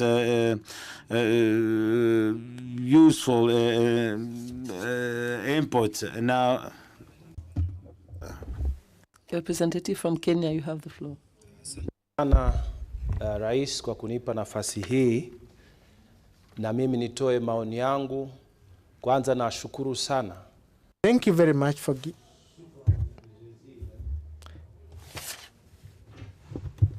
Thank you very much. I can hear you. Can you get us now? Can you get us now? We are live. Swahili interpreters, we are interpreting. Can you get us? Please confirm.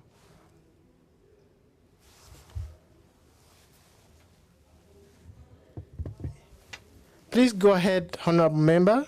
We can hear you. I want to thank you because the issue that we are discussing today is very important for all of us. I wanted to say that if Kenya is affected by issues to do with internet, the neighboring countries, Kenya, Uganda, Tanzania, how will they help us if our government is attacked?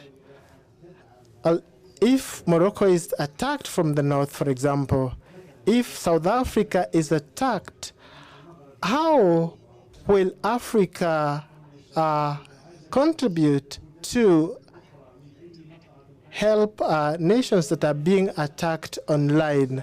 And that is why I'm saying that if it is possible, as the Pan-African Parliament, we should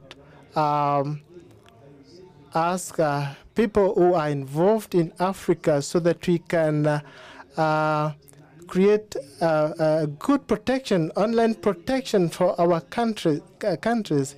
We create a center for cybersecurity for Africa in order to protect our countries against attacks from outside.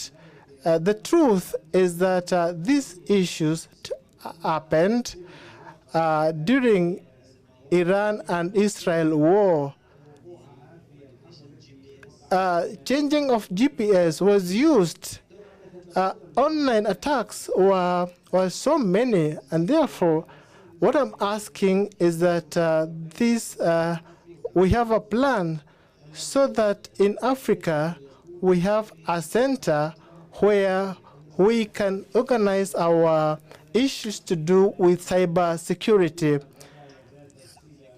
Those who wanted to bring Africa together, our former presidents, they had a dream of making Africa a united continent. And we have not been able to have a common military, but we can have a military all of force to protect Africa, against external attacks. This is a very important issue because many people do not wish us good. As we talk here today, honorable members, you know today, South Africa, there is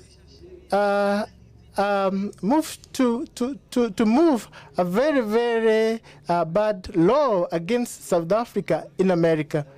And we don't know if they will end at South Africa alone or they will also get into other issues. So Africa, we have to unite and come up with a common strategy to come up with a cyber security system that will be stationed in Addis Ababa or elsewhere, where if we are attacked, if the Central Bank of Kenya is attacked, or any other issue to do with Africa, if it is we are attacked, we have somewhere that we can run to defend ourselves.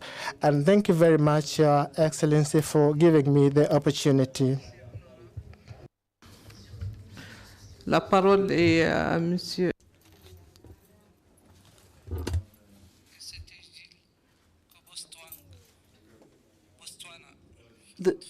The MP from Botswana, please, you have the floor.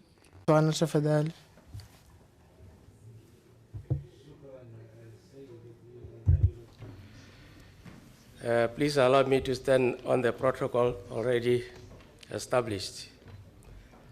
And thank you very much for giving me the opportunity to respond to this informative presentation on building a continental framework for AI, data sovereignty, and responsible digital innovation. Madam Vice President, AI is transforming the concept of sovereignty as we know it. The physical boundaries are necessary, but not sufficient to protect our sovereignty in the AI era. In my view, technological innovation compels us to think differently about national security. Fresh reports, very fresh reports, indicate that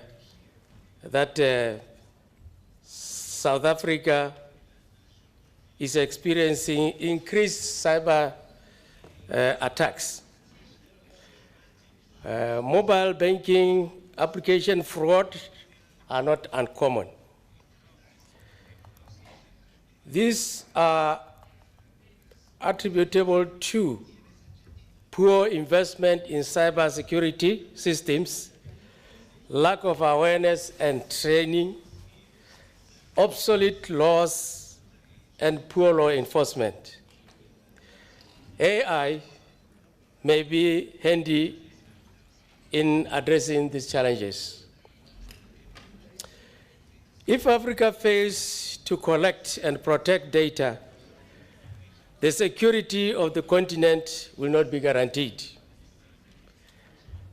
Countries and non-state foreign entities could easily access the digital data and use it against us.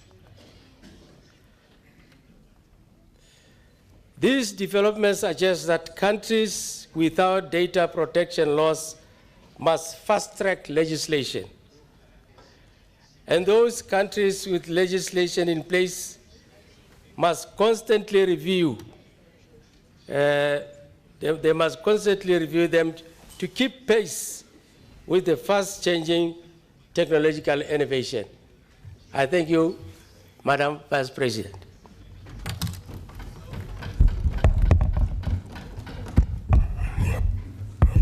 Thank you very much, and I say good morning. The next presenter is Honorable Fanyo Benin. Merci beaucoup. Bonjour, Monsieur le Thank you very much. Good morning, Chair. Good morning, fellow Bureau members, dear colleagues.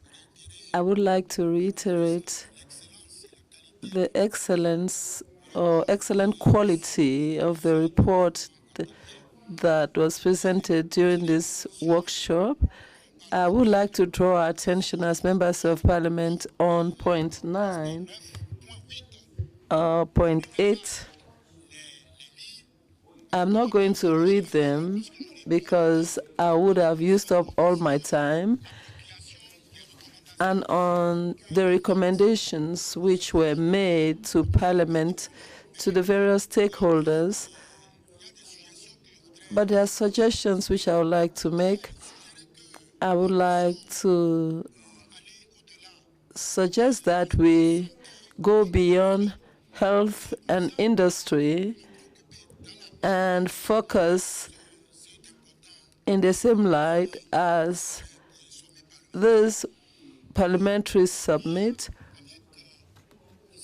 of AI, seeing AI with the economy of knowledge, AI and corruption, AI and cyber crime, and combating hackers, AI with regard to our culture, the preservation of our culture and ethics, AI with regard to the African continental free trade area, and focus on all domains of AI. I would like to say with regard to AU, I would like to strongly recommend that we take a keener look at the development of the infrastructure and harmonize the digital economy. For instance, in the West African sub-region, countries like Cote d'Ivoire, Ghana, Togo, and Benin had examined the road infrastructure up to Nigeria. Countries could come together and strengthen this work on the infrastructure, because without this, there would be issues, and without sustainable development and capacity building, we'll have difficulties. So I would really like to commend this initiative and renew my thanks and state that as Pan-African parliamentarians, we have taken ownership of all the recommendations made in our agenda, and we will develop our strategies as the days go by. Thank you very much. Honorable Esther. Thank you very much. Kenya. Thank you, Mr. President.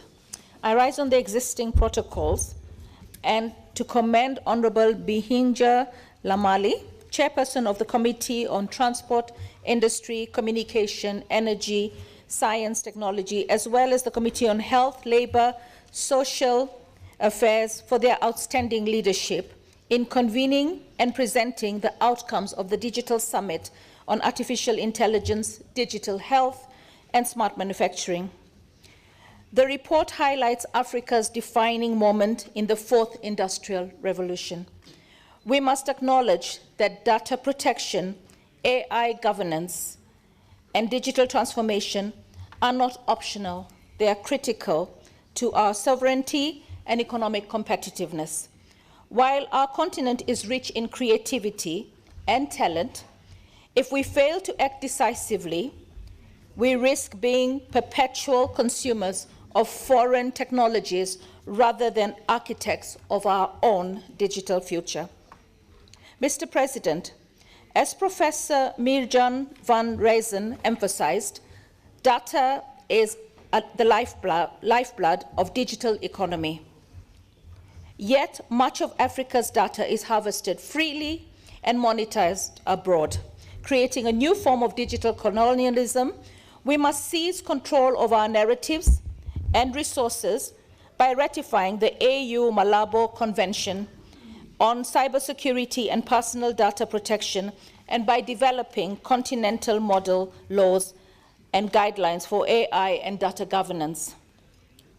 Dr. Anthony Mvenyange, Director of Programs at the Africa Population and Health Research, reminded us that AI represents 1.2 trillion opportunity for Africa by 2030. To unlock this, we must build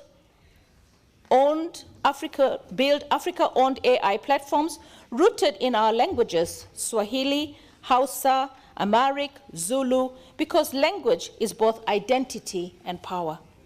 We must legislate light touch, yet effective AI frameworks that balance innovation with accountability. We must ensure algorithms, transparency, and regular bias audits to protect citizens' rights. We must invest in digital infrastructure and AI literacy, as we cannot leapfrog when only 27% of Africans have internet access. Promote public-private partnerships and cross-country collaborations to build ecosystems in innovation and entrepreneurship. Mr. President, I must sound a note of caution. AI is already displacing jobs globally, from manufacturing to customer services. Africa's high youth unemployment makes this a looming crisis. What must we do? Upskill and reskill our youth and workforce, integrating AI and digital literacy into our schools and technical programs.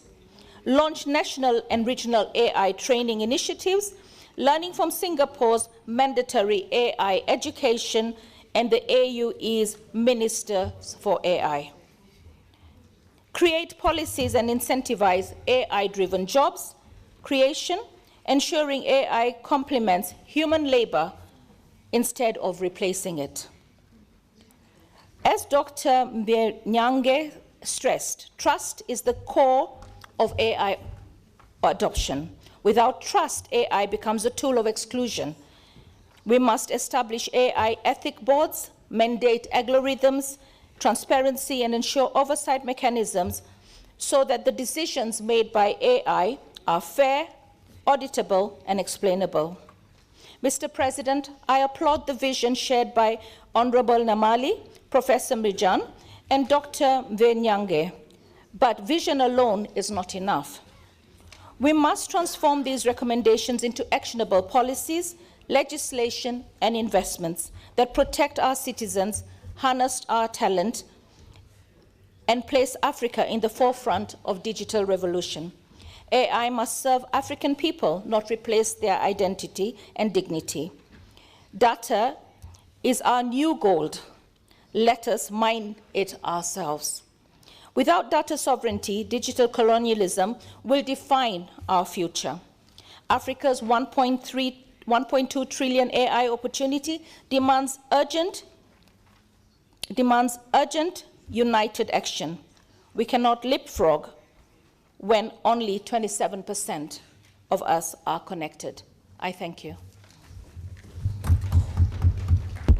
Thank you very much. Honorable Dr. Senator Taviso Lebese, Lesotho.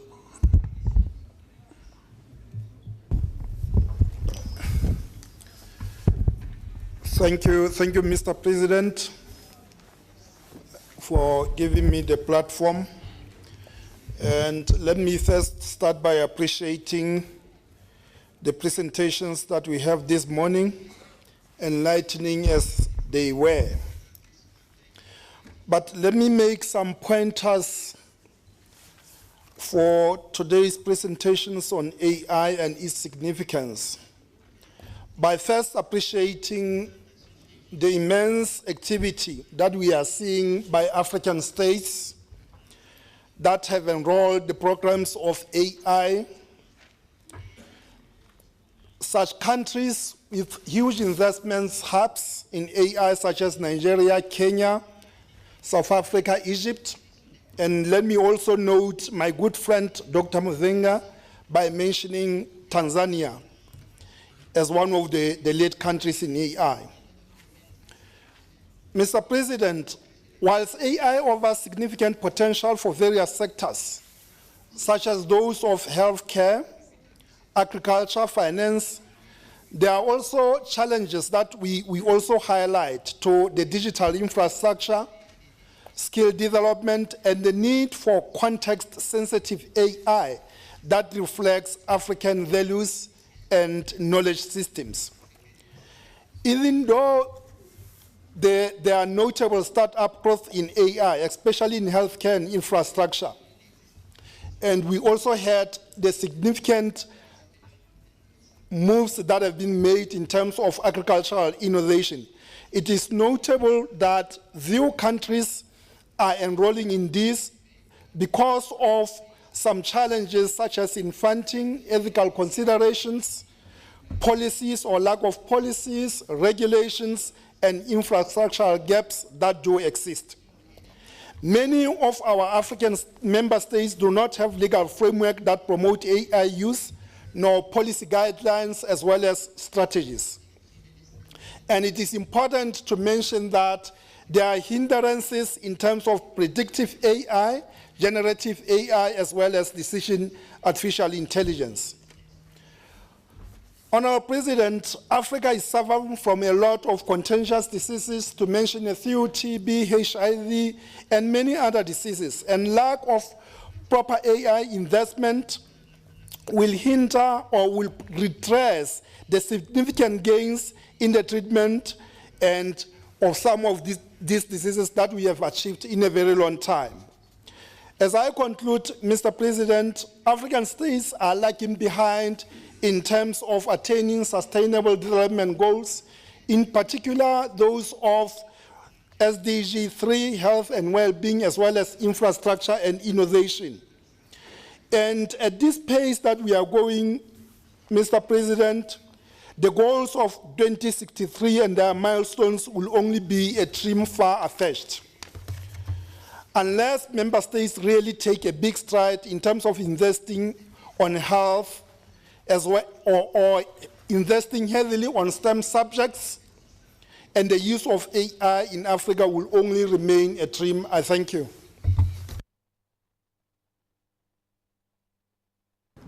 Thank you. Honorable Hamdan Bakar, Comoros.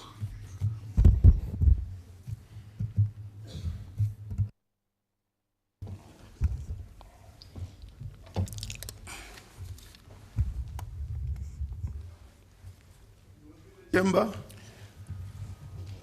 Salam Oh, you are here. Okay. Barakatuh. Merci, Monsieur le Président, de m'avoir donné la parole. Thank you, Mr. President, for giving me the floor. I'd like to start by thanking all the speakers who gave not only edifying presentations, but very eloquent ones, by showing the corners or the ins and outs of these aspects with all details and examples that were given precisely. We would like to sincerely thank them. Honorable members of Parliament,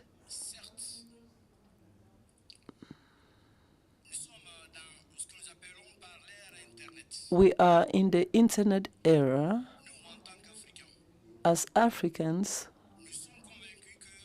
we are convinced that artificial intelligence offers potentials to us, numerous opportunities for our development in health, agriculture, education, and what have you. We are also convinced that there are challenges to be surmounted. But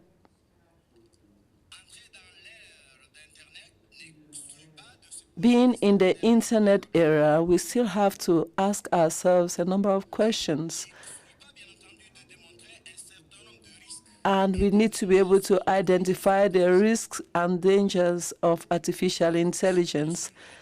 So I am taking the floor to be able to talk about the various challenges or risks for the African continent while proposing a number of aspects.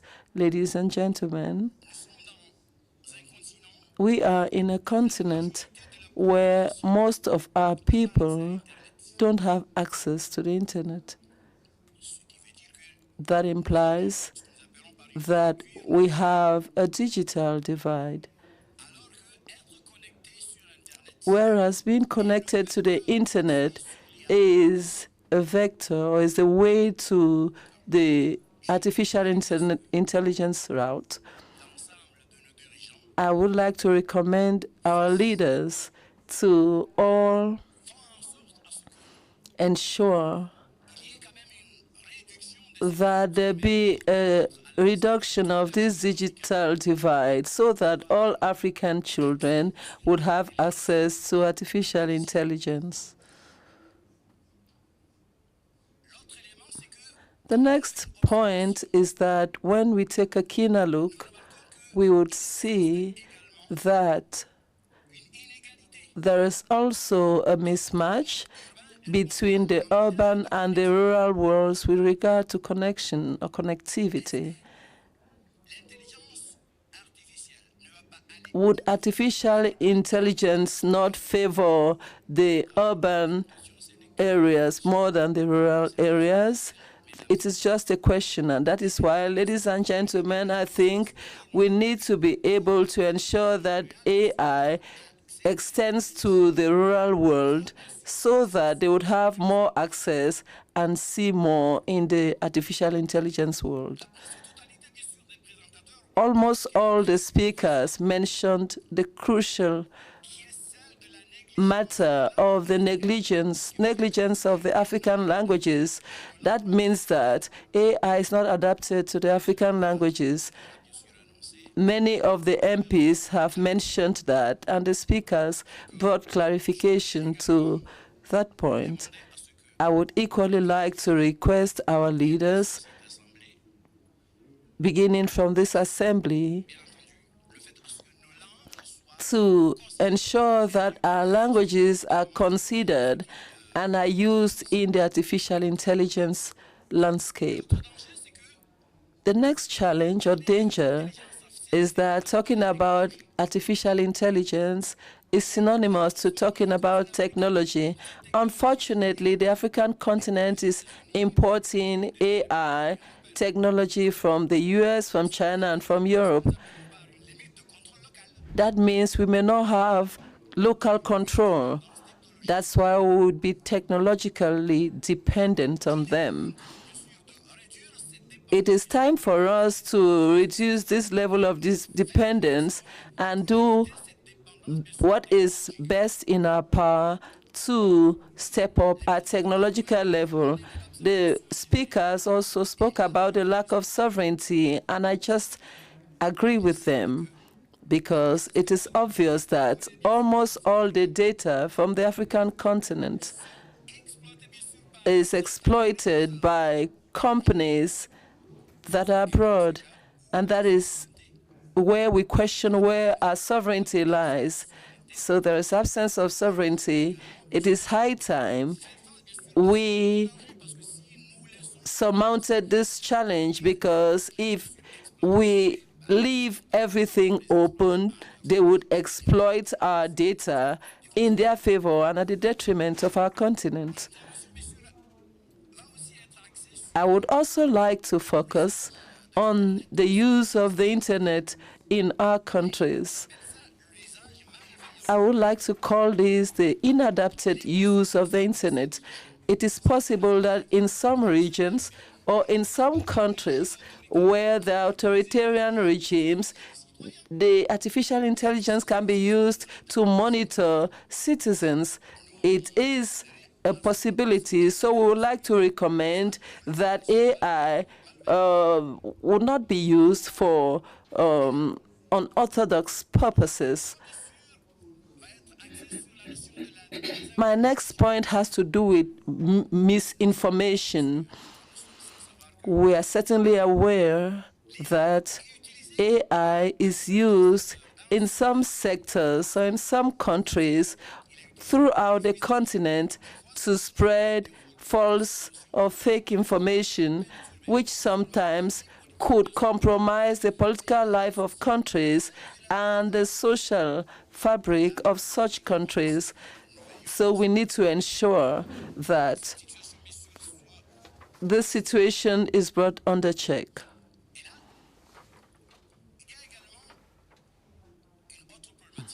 There is another issue which I would like to underscore. It has to do with automation.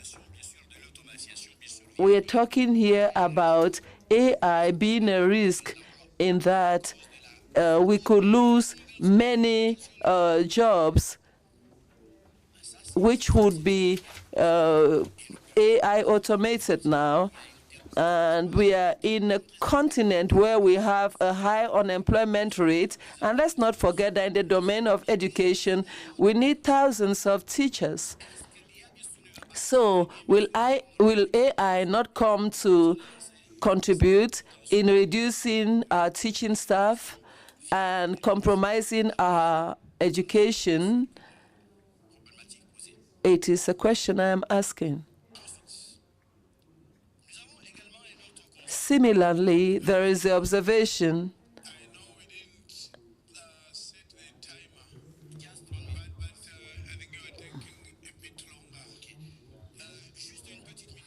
Just 1 minute, Mr. Chair, and I thank you. We are in countries where there are crimes. Many countries don't have specific laws on the protection of data. So we need to be able to strengthen our legal arsenal or our laws. And in conclusion, I would like to say that as Africans, I would like to recommend that as parliamentarians, we should possess a legal arsenal that is robust, that is adapted to surmounting the challenges. Thank you. Thank you very much. We now have Honorable Borges, Angola.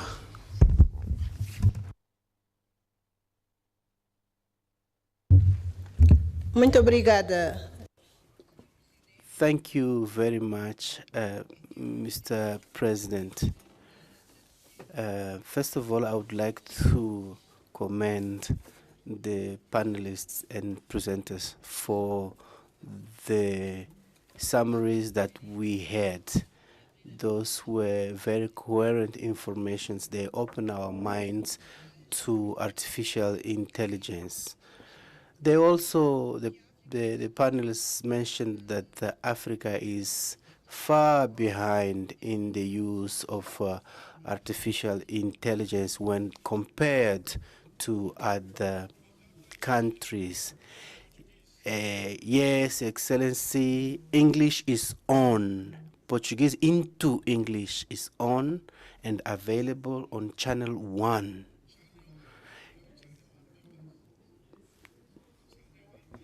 Translation, is it English? From Portuguese into English, Excellency. French is on Channel 2. French is on Channel 2. Yes, Excellency. Thank you. Eu gostaria de agradecer. Yes, Mr. President. First of all, I would like to thank the panelists for the presentations that open our minds to artificial intelligence. However, we need to acknowledge indeed that Africa is lagging behind in the adoption of artificial intelligence when compared to other continents. This was very well underlined by the panelists. But I don't think we are lagging behind. We really need to work hard. Also, they mentioned that a few African countries, which include Angola. Angola has come up with national strategies with initiatives and projects currently on for the ethical use of artificial intelligence. Building a continental framework for artificial intelligence, given the diversity of values, cultures, and languages, as we say in Portuguese, it's not an easy task, but we should not stay behind. And as they also said, our health-related data are lagging behind in 2 decades compared to those of the Americans and others. And even the data that's available are not used by us, but used by other powers.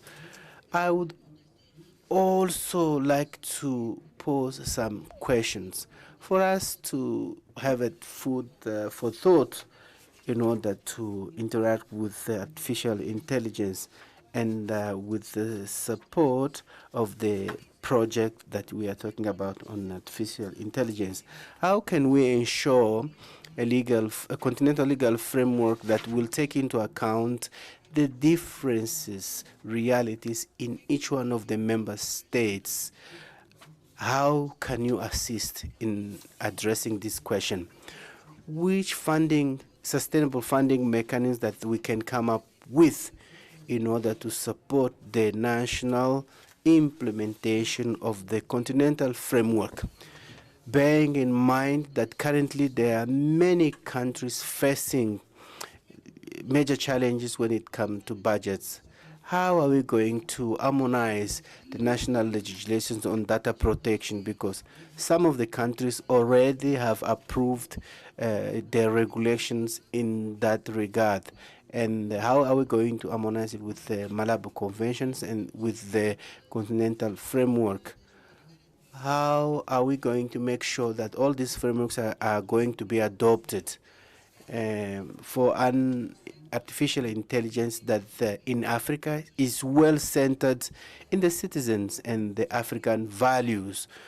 We had examples here about Gemini, ChatGPT, and the Chinese artificial intelligence, but I believe that they are based in the values and the context of China. But for us, it's not the case. How are we going to involve the youth, the universities in building an ecosystem, digital ecosystem that is inclusive, and knowing that digital literacy gaps are enormous, especially above 40 years? What are the criteria are going to use to define data sovereignty before global companies?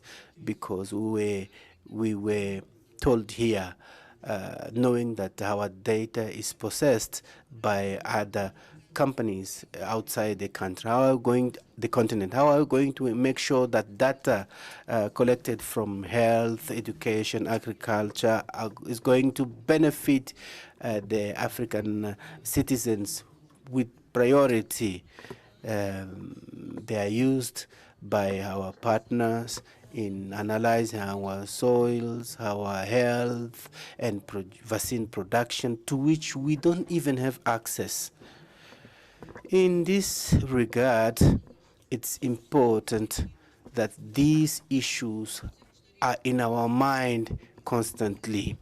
And I would conclude saying that we need to come up with a legal and institutional framework, investing in data sovereignty in order to ensure that data collected from our continent remain in our country, or at least the majority of it is used for the benefit of our population.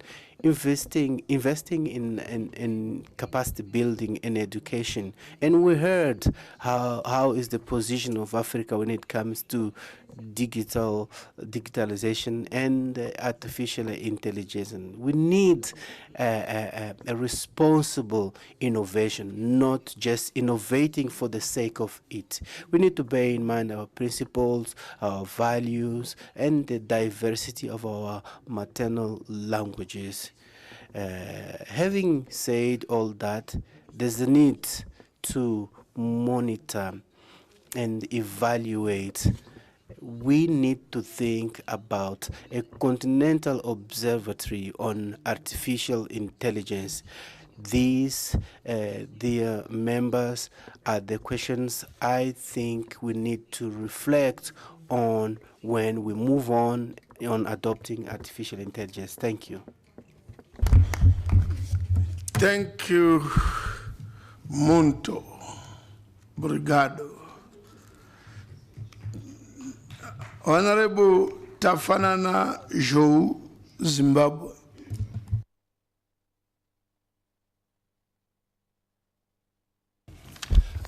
Thank you very much, Mr. President, for according me an opportunity to air out my view on the presented motion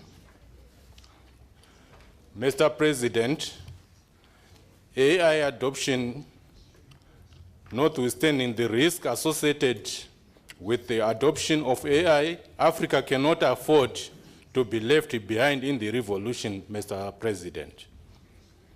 AU member states are encouraged to embrace AI as the benefits far outweigh the pitfalls. African Parliament are encouraged to undertake a comprehensive evaluation of current systems, including infrastructure and skills gaps, to inform the development of a strategic roadmap for AI adoption. The evaluation should also be alive to the risk associated with AI, Mr. President. The PAP and Member of Parliament are urged to roll out targeted capacity building programs for members and staff to enhance AI literacy, ethical awareness, and practical application in Parliament processes. Parliaments must oversee the equitable rollout of AI in the member states by ensuring that everyone, regardless of socio-economic status, has equal access to technology and digital literacy skills. The adoption of AI must leave no one and no place behind, is what is always said by my country president, Dr. Idi Mnangagwa. The PAP is encouraged to work towards the development of the model law on AI to provide a reference point for MPs in the development and improvement of national AI-related legislation. Thank you, Mr. President. Well, thank you, Tino Tenda. Honorable Ayman Ben Salah, Tunisia.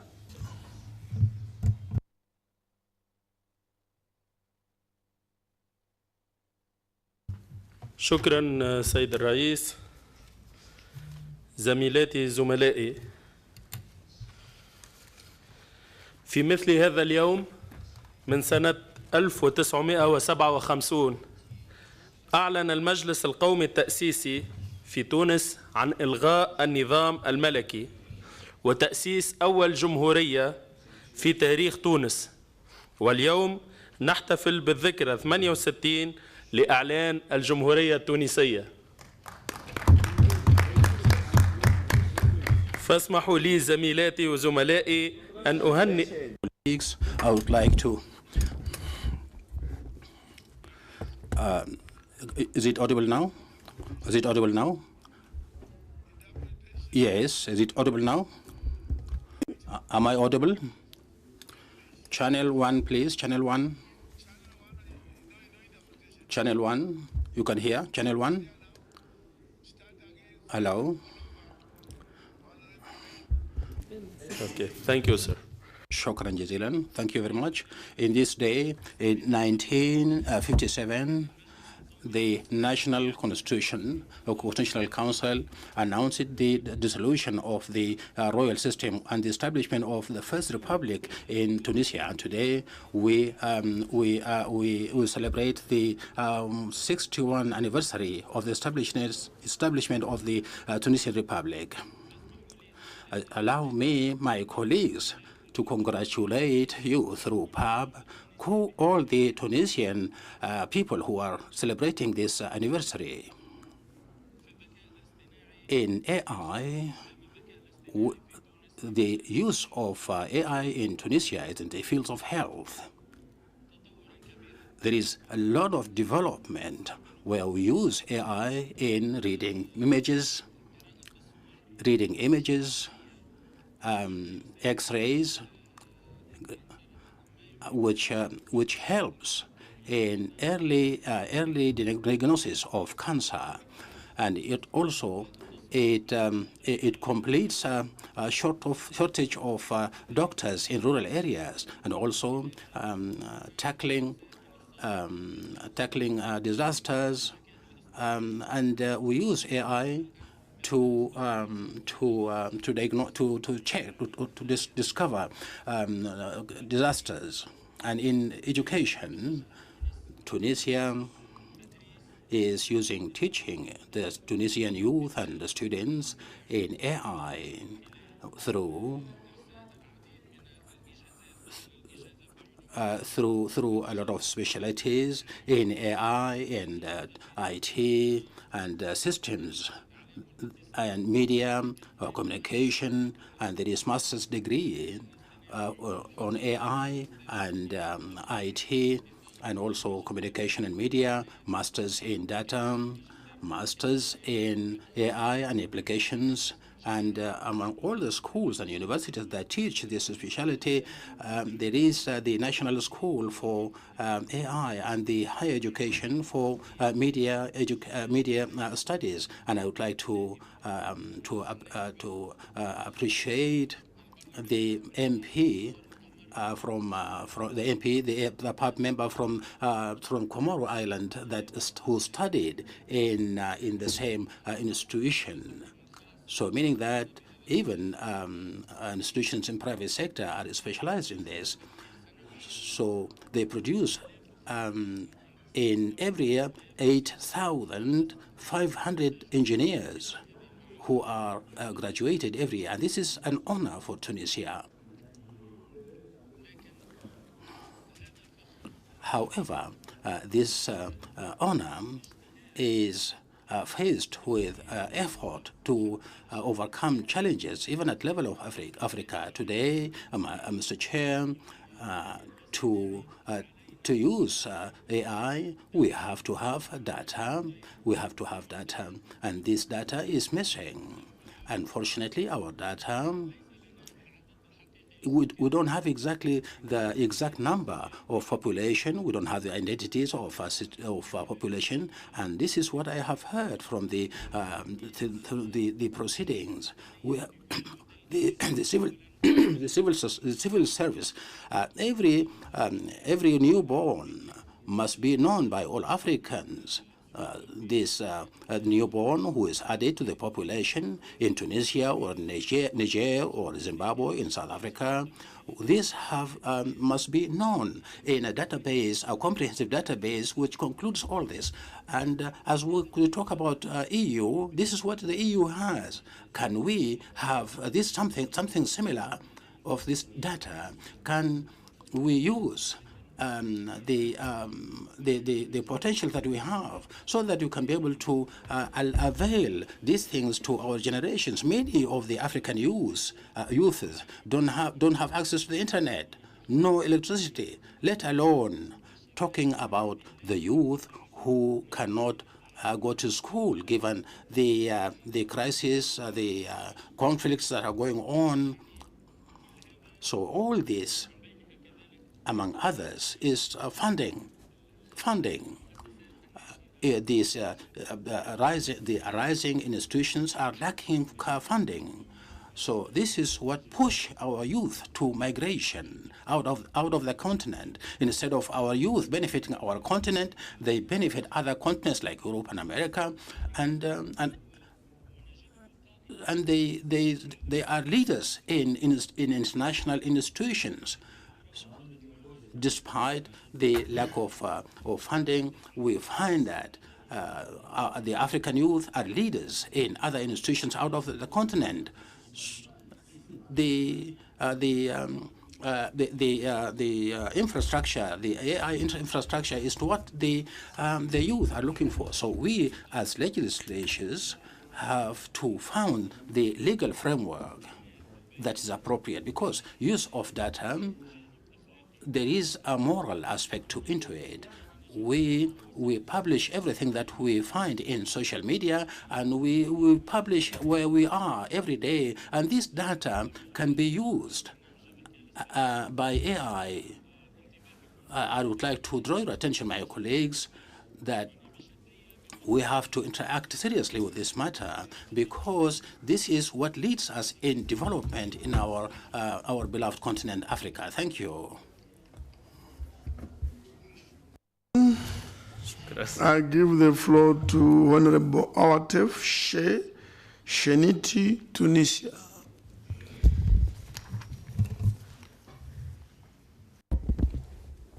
Thank you, Mr. Chair. Today, and on the anniversary of the Tunisian Republic, I would like to remind my colleagues that on this day, Tunisia announced the Republic in culmination of a long journey. And I would like to remind you that the Tunisian people from since 68 country are moving on to meet the aspirations, to fulfill the aspirations and expectations of the people of Tunisia for freedom, justice, and equality. And also, we are aspiring to achieve development and move on to more development and maintaining the unity of the state, sovereignty, and so viva Tunisia as an independent country, viva the struggle of the Tunisia, and I wish Tunisia all the best every year. Thank you. Now, I would like to thank all the panelists in this morning. I would like to mention Mr. Bahjat Al-Amari for the excellent presentation and all the talk about AI in Africa. This development touches on various sectors, and I would like to say that we in Tunisia are paying a special attention to this sector, and we are conducting a lot of operations remotely. And I would like to also mention that we have new legislation concerning AI, and I would like to mention that to my colleagues and Mr. Chair that we are conducting AI training courses so that we can be able to enhance this positive progress. Thank you very much. To make one of our former vice president at PAP has arrived and is just behind in the chamber. In terms of protocol, a former vice president remains a honorary vice president in terms of the current law. So I have to invite him to come into the chamber and sit on the VIP chairs. As he walks in, Honorable Mustafa El Gandhi, as he walks in, I'll be sharing who he is. Can you please walk in? He's from Egypt, former vice president at the Pan-African Parliament.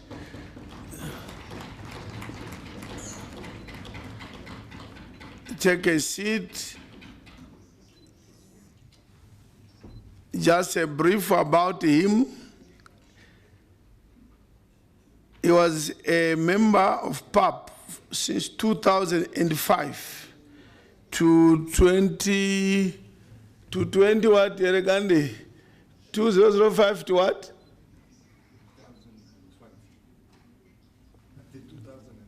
2012. 2005 to 25, ex-president, ex-vice president, and ex-president of the Northern Caucasus.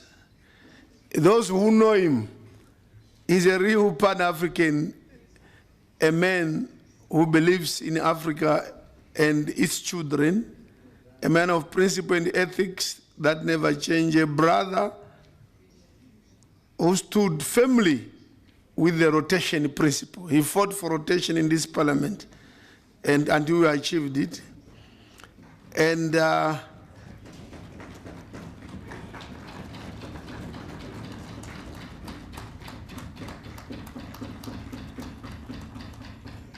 thank you, Asante Sana, Shukran. And this man, we now enjoy rotation. Mainly, he was a fighter. And please, let's give him a round of applause.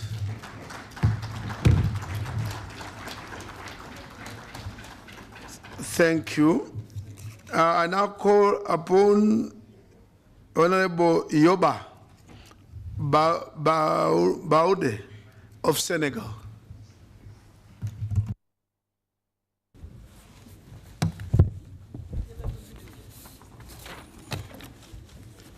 Merci beaucoup. Many thanks to you, the President of the Pan-African Parliament, dear colleagues, distinguished guests.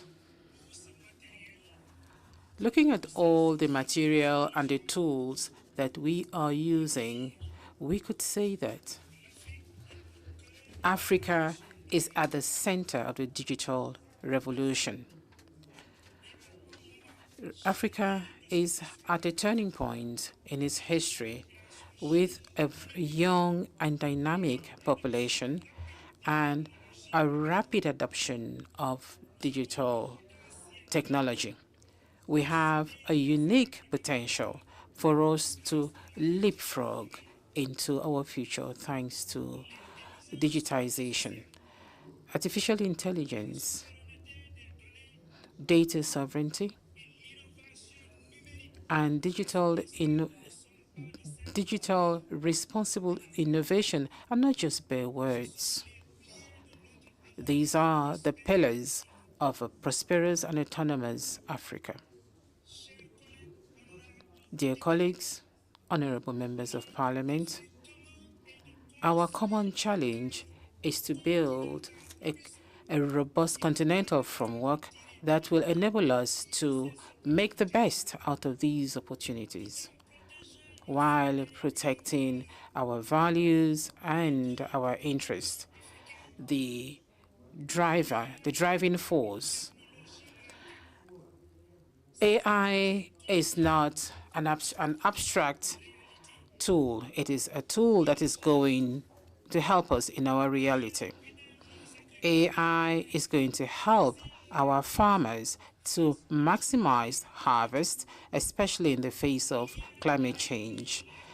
AI is going to improve healthcare in remote areas thanks to assisted diagnosis. AI is going to help in the area of education for every African child, facilitating financial inclusion, especially for those who do not have access to traditional banks. However, we have to ensure that AI is actually built for and by Africans. We cannot afford to reproduce or to entirely depend on foreign ideas. And that is the reason why a continental strategy, an AI continental strategy, tailored to our culture, tailored to our values, is what we need. It is indispensable for us to have one. Data sovereignty, especially data sovereignty. Our digital heritage. Data going forward is the new gold of Africa. Each transaction, every interaction actually generates information or data that is valuable. So sovereignty, the sovereignty of our data, means that us, as Africans, we should have control on how the data is gathered, stored, processed, and used. At the moment, most of our data is actually kept outside the African borders and is actually being used and processed by foreigners who do not even know. And this is actually a huge risk for our national protection, and even for our economy, and for the protection of the privacy of our African citizens. A harmonized continental framework hinging on initiatives like the Malabo Convention is very important and critical for us parliamentarians. We need to build our own infrastructure. We need to protect our citizens with robust legislations for data protection. This is not something to joke around with. It is not something to be neglected. We need to build our own wealth and not the wealth of others. Digital innovation and responsible digital data is important. Our progress should not be done at the progress of our values. Digital innovation requires that we need to deploy AI with digital technology with a critical eye on the social, ethical, and environmental impact of AI on our people. We have to make sure that this technology strengthens inclusion and that it does not fragment or cause divisions among the African peoples. It has to be transparent, and it has to be far away from algorithmic black boxes. It has to also respect the privacy of our people.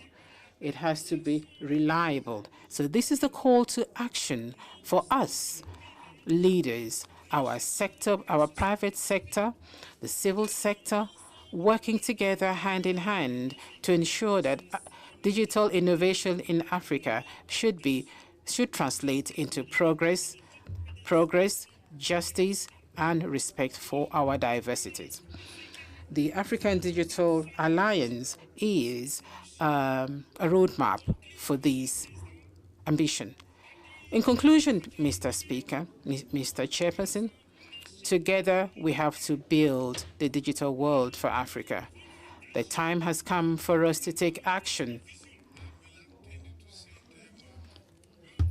Sorry, exceeded the time already.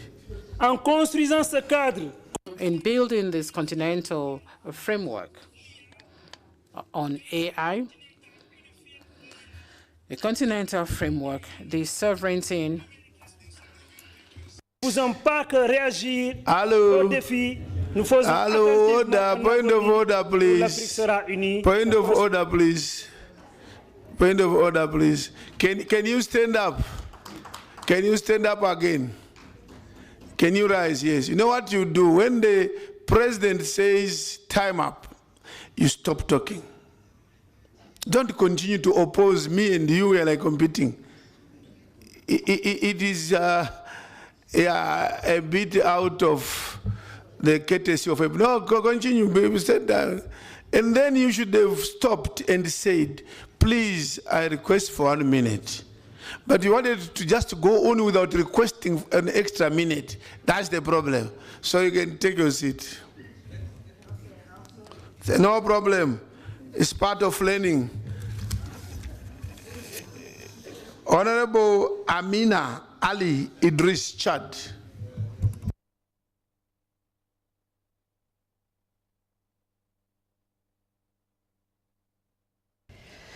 Before you start, just part of learning. If you read the rules of PAP, rules agreed and adopted in this chamber, they say that once the president said order, you don't continue speaking, you take your seat. Not to remain, you just take your seat and then you rise again. So just for the sake of information for the rest. When I say order, you stop, take your seat. Thank you. Thank you. أعوذ بالله من الشيطان الرجيم بسم الله الرحمن الرحيم السلام عليكم شكرا. Thank you, Mr. President. I want to thank the presenters. The presentations they made this morning are quite rich and quite informative. And I want to thank our chairperson of the committee for presenting the report of the Lusaka workshop. Mr. President, artificial intelligence and data protection are actually at the very center of global transformation. Africa cannot afford to remain as a consumer of all this. We have to come up with our own rules, tailored to our values and to our own sovereignty. This means that our continent cannot continue to rely on technological solutions from other areas far from or different from our priorities and our values. It is our duty as members of parliament to actually develop the vision of Africa on artificial intelligence based on sustainable development. As parliamentarians, as African parliamentarians, our responsibility, may I remind you, is to legislate to make sure that artificial intelligence protects the rights of our people and also ensure ethics in the area. Protect data sovereignty in Africa. Our data remain a strategic pillar, and they have to be treated and processed within the continent and not outside our boundaries. We have to encourage startups like our brother from Tunisia did say. We have to encourage research and encourage our African youth to find solutions that are entrenched in our realities, and also roping women, the youth, and vulnerable persons. They must benefit from AI and technology. And I'd like to make some recommendations here, and particularly in relation to data protection. We attended a Lusaka workshop, which was really beneficial to all of us, and I want to thank Dr. Anthony. We acquired a lot of information, and I would like to share the information with you all here, especially in the area of data protection. Dear colleagues, we all know that when we travel, as soon as we travel, we quickly want to connect to the internet to inform our families that we arrived safely, without taking into account that we are exposed to the piracy of our private or personal data. When people are here in South Africa, they want physical security, but they have to be protected. But we join the Wi-Fi without knowing that we expose ourselves to the public. Because if you are connecting through the phone, you are actually exposing yourself to piracy.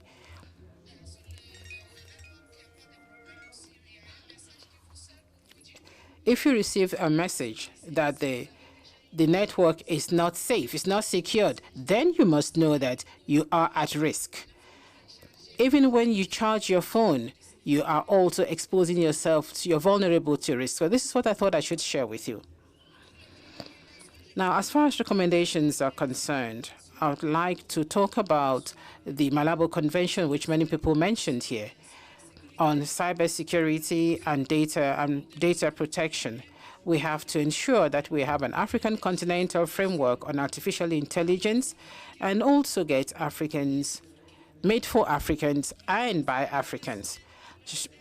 Build capacity for parliamentarians through trainings and exchange of experiences, like I just mentioned, the first Lusaka workshop. And I want to call on all our partners to do more, especially in terms of awareness raising of our people, because up until now, most of our people do not know that there is risk inherent in artificial intelligence. The future of the AI has to be built in Africa. It is up to us, parliamentarians, African parliamentarians, to guarantee that it is sovereign, inclusive, and beneficial for all. So together, let's move on together without leaving anyone behind. I would like to also speak to the case of South Africa, which the honorable gentleman from Kenya did mention. We are here sitting in South Africa, which is the seat of the Pan-African Parliament. And if South Africa is attacked, it means that the Pan-African Parliament comes under attack as well.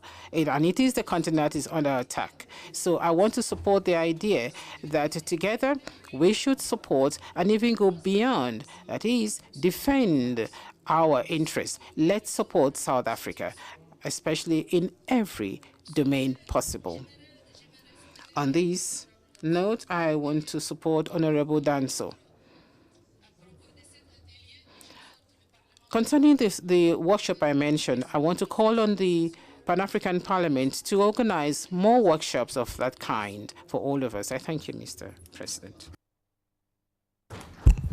Thank you. Be assured that we'll be announcing very soon more and deeper workshops and interactions by members of parliament with respect to AI. The next to take the floor is Honorable Latif Hamami, Tunisia.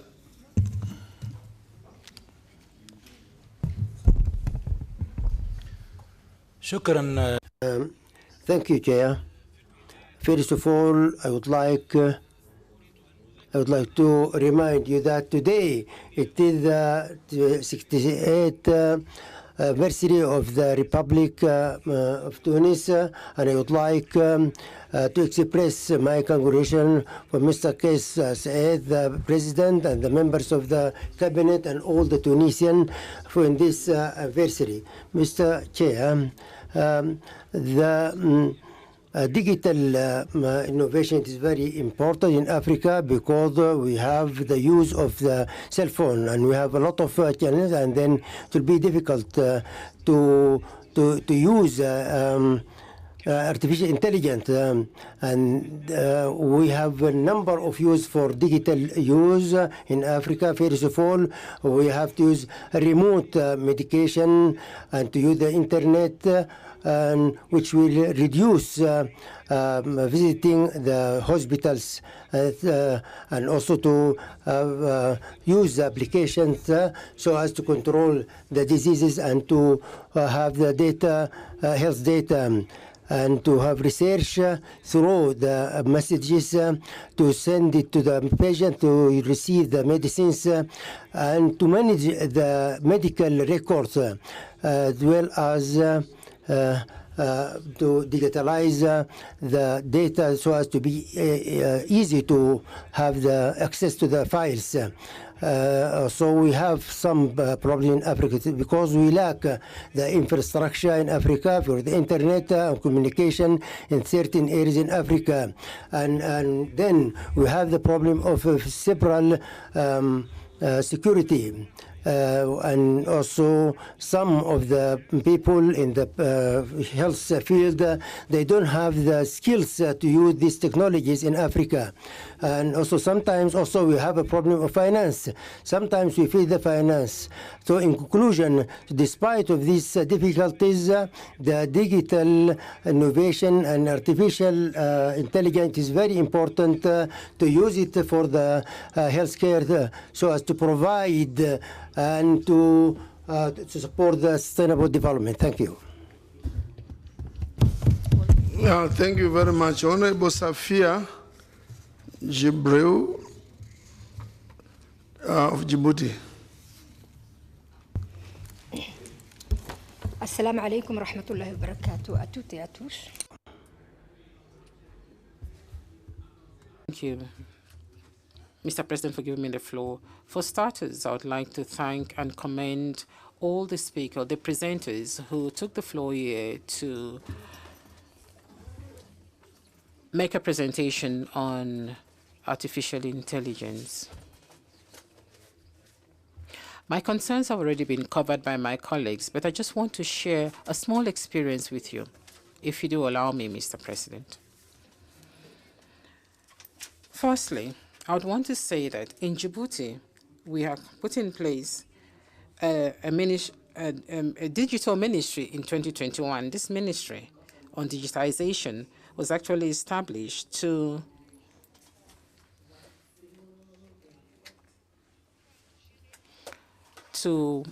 handle digital issues. It is a ministry that caters for artificial intelligence and other digital matters. The digital code was also adopted in 2025 at Parliament after 1 year of discussions at the level of the government, because some ministers actually felt that they were being stripped of their powers, and especially when it comes to the creating new agencies in this new ministry. So I can confirm to you that it wasn't easy for us to bring in this initiative into our country, Djibouti, but we succeeded thanks to a very strong political will. May I also announce here that in the Ministry of Education, there was an initiative called Intelligent or Smart Classes. So that is, some classrooms do have computers for the children, for the students to learn computer sciences. My concern here, and this was already raised by some of my colleagues, my concern here is, what are we going to do? Aren't we putting the cart before the horse? Because, like somebody was saying a while ago, my colleague from Kenya, that only 30% of our population do have access to internet. And sometimes connectivity is extremely poor. And so, who are we helping if we come in with artificial intelligence? If we do not have access to the internet in some countries, we do not have the means. My second point is the safety, security, data security, because there are many hackers who are actually stealing our data, be they personal data or official data. They're being stolen by hackers. So my question is, how are we going to take this forward? How are we going to take this forward to avoid these kinds of situations? And also sometimes we do have blackouts.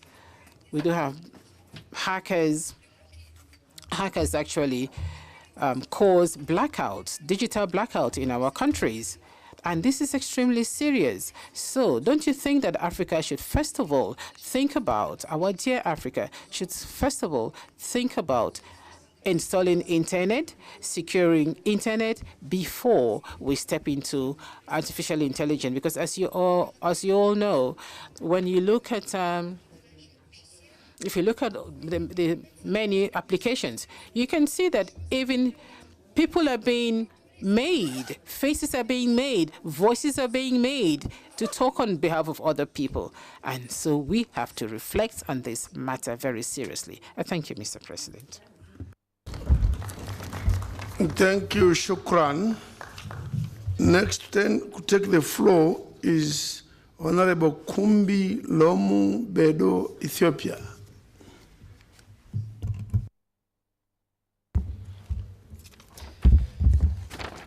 Thank you so much, Honorable President.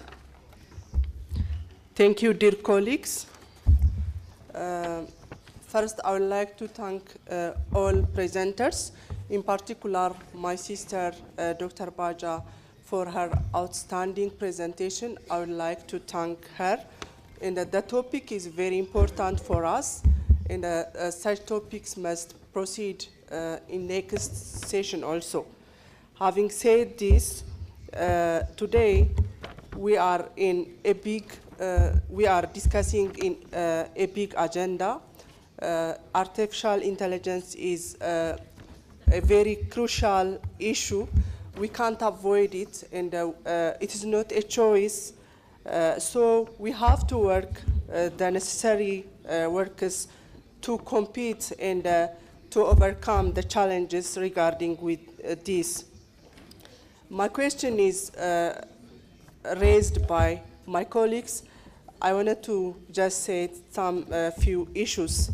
In my country, Ethiopia, the artificial intelligence agenda is a very crucial and a very top urgent agenda. And we have Ministry of Innovations, and we are working on this agenda more than any issue. But my question is,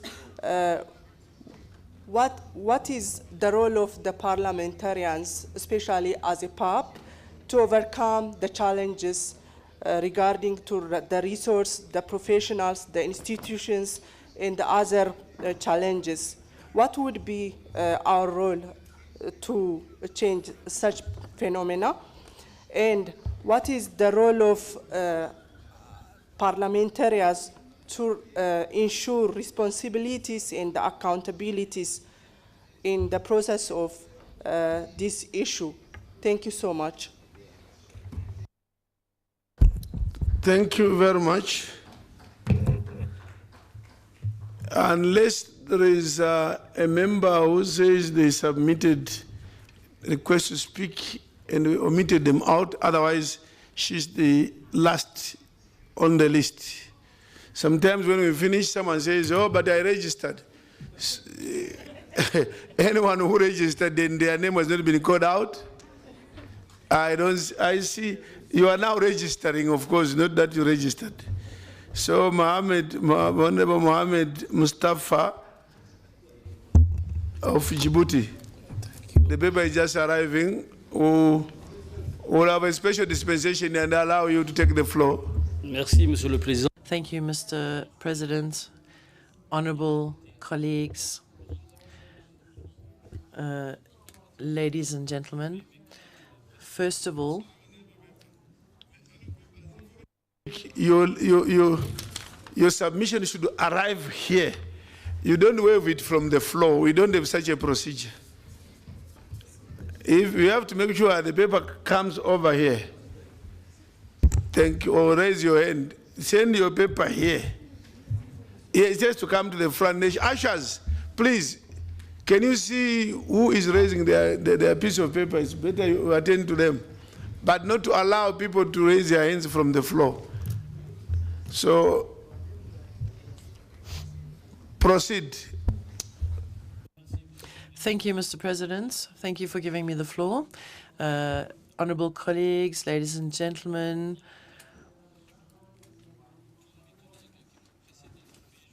as my colleagues have already said, I would also like to congratulate the speaker for the presentation from the Transport Committee, the committee that I am a part of. And I would like to personally support the presentation and what my colleagues have said, because what is artificial intelligence? This is a question we need to ask ourselves as parliamentarians in order to be able to legislate on this issue. And it's an issue that concerns all countries, not just African countries. We cannot afford to be spectators to this digital revolution that is taking place. We have to be active role players and identify our priorities, protect our sovereignty. We need to develop a continental framework for AI, a framework that has already been drafted based on the strategy by the AU on AI. As members of the African Union, each one of us need to ensure that we create national frameworks and legislate on this new issue that has arisen, the issue of artificial intelligence. We need to legislate to guarantee that we have ethical use of artificial intelligence, responsible use of artificial intelligence that is used for humanity, for education, for agriculture, and for good governance. We need to anticipate. As African MPs, we need to anticipate what is going to unfold. Otherwise, we will become vulnerable to models that are imposed on us from the outside, and we will become disconnected from our African reality.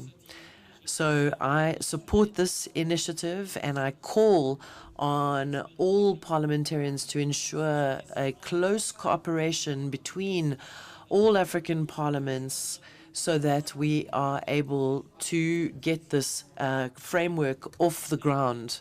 And I would like to finish off by saying that this continent needs to shape its own AI future in the interest of the African people. Thank you.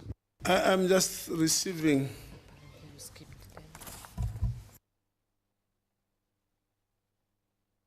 but the document is just arriving, but they had registered.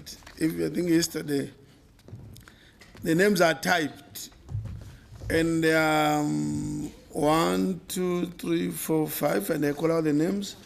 Mamelo Mpoko, Honorable Epson Chidziva, Elizabeth Masuku, Jennifer Wibabara, and Fateh Botbik. I'll give you the floor, starting with Honorable Mamelo Mpoko. Sorry, whatever happened, your name is just arriving, but you did register, I think, a day or 2 days ago. I think the letter was lost, the document was lost somewhere in the offices. So, Honorable Mamelo Mpoko.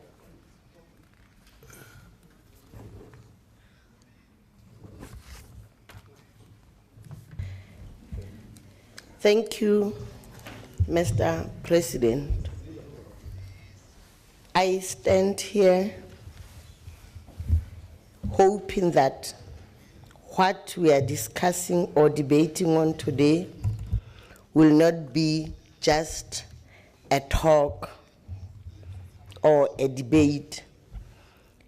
I'm hoping that it is a talk that will lead to implementation, and that implementation will leave no one behind.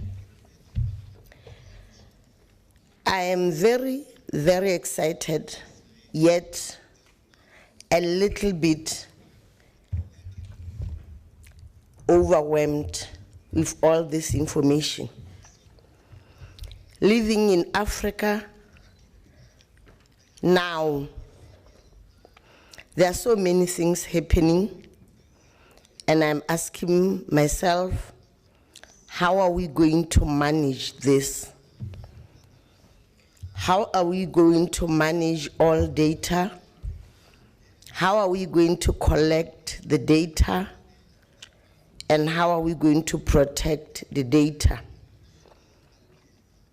As I was listening to speakers, we all urge for further training.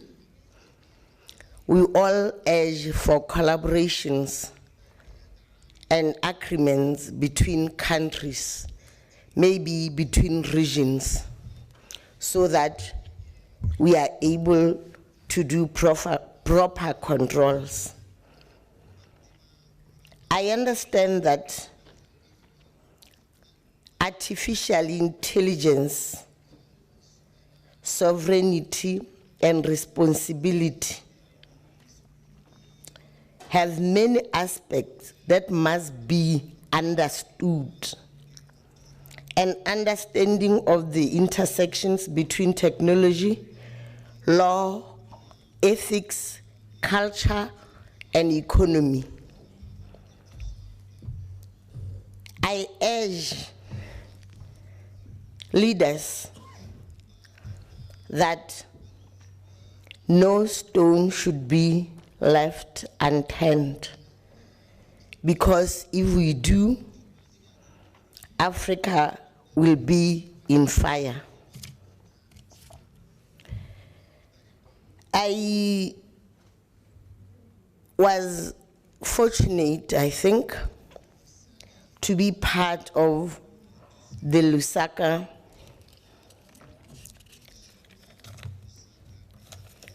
issue. And while I was there, I realized, or I heard part of us crying loud about loss of jobs. Because as members of parliament, when we are here, we are representing masses. Those people who rely on us to get jobs. Now we were seated talking about artificial intelligence. And it gets deep into us that if we understand what it means it is going to overtake everything and people will be left without jobs. Then we were told that instead we'll all be working and we'll be making a lot of money as Africa. Again, I asked myself,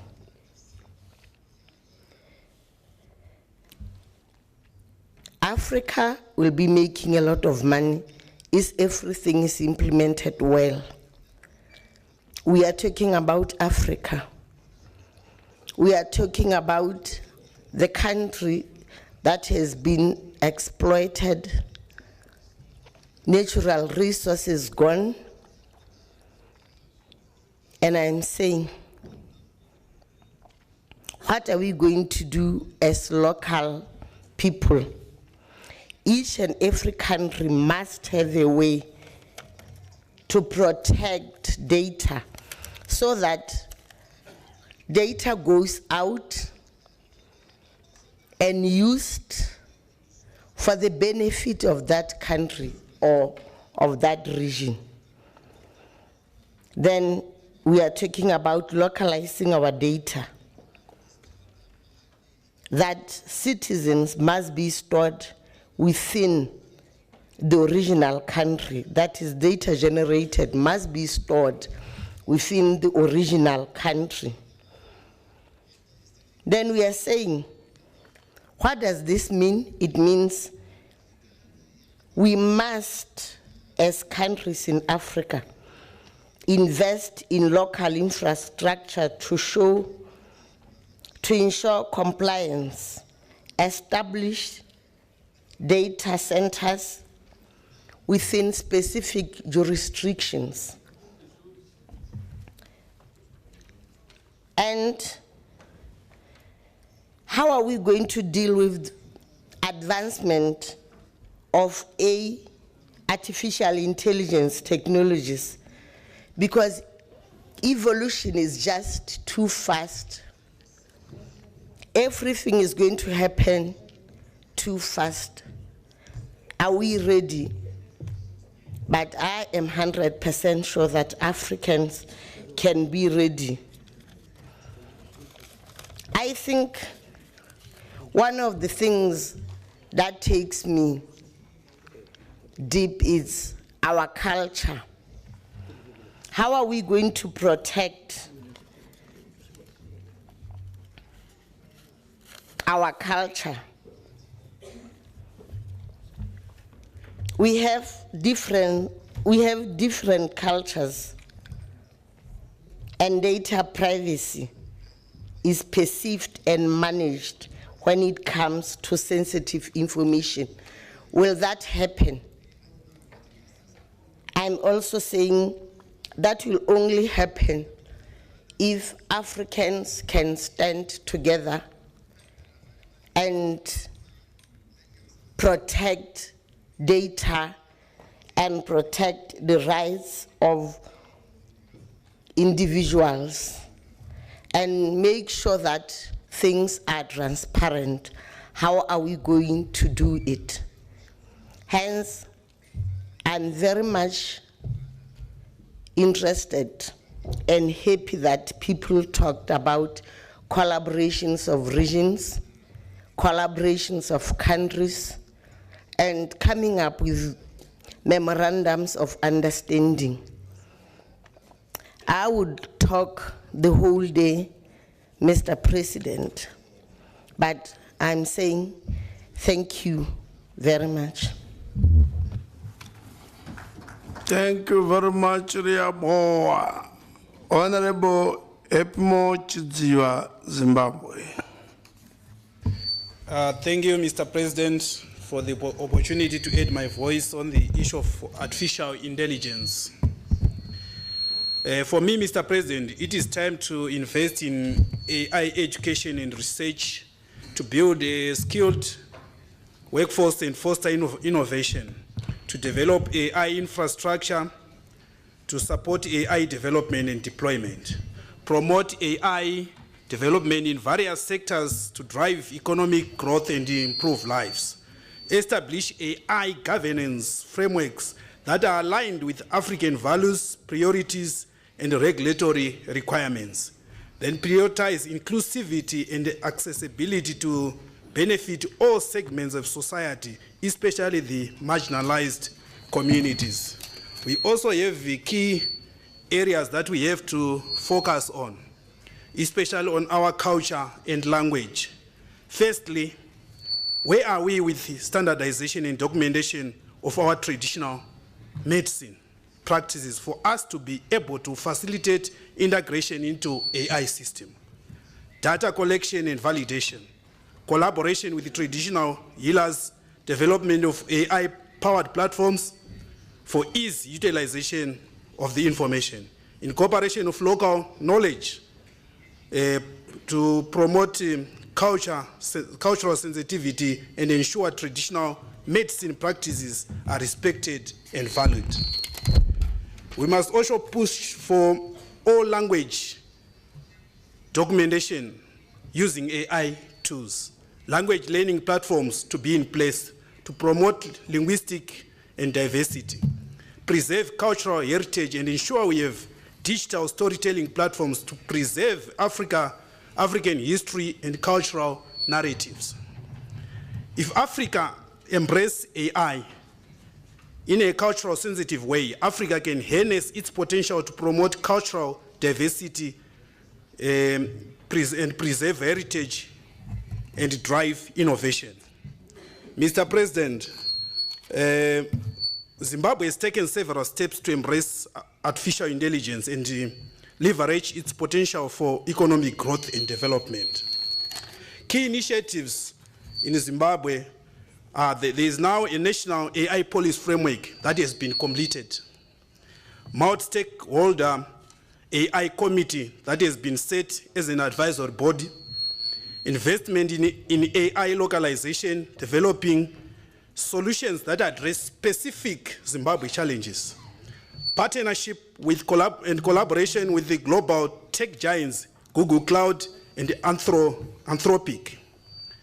Cyber and Data Protection Act is now in place. Thank you. Thank you, Honorable Elizabeth Masuku, Zimbabwe. Thank you. Thank you, Mr. President. Mr. President, building continental framework for AI data protection and responsible digital innovation in Africa is crucial endeavor.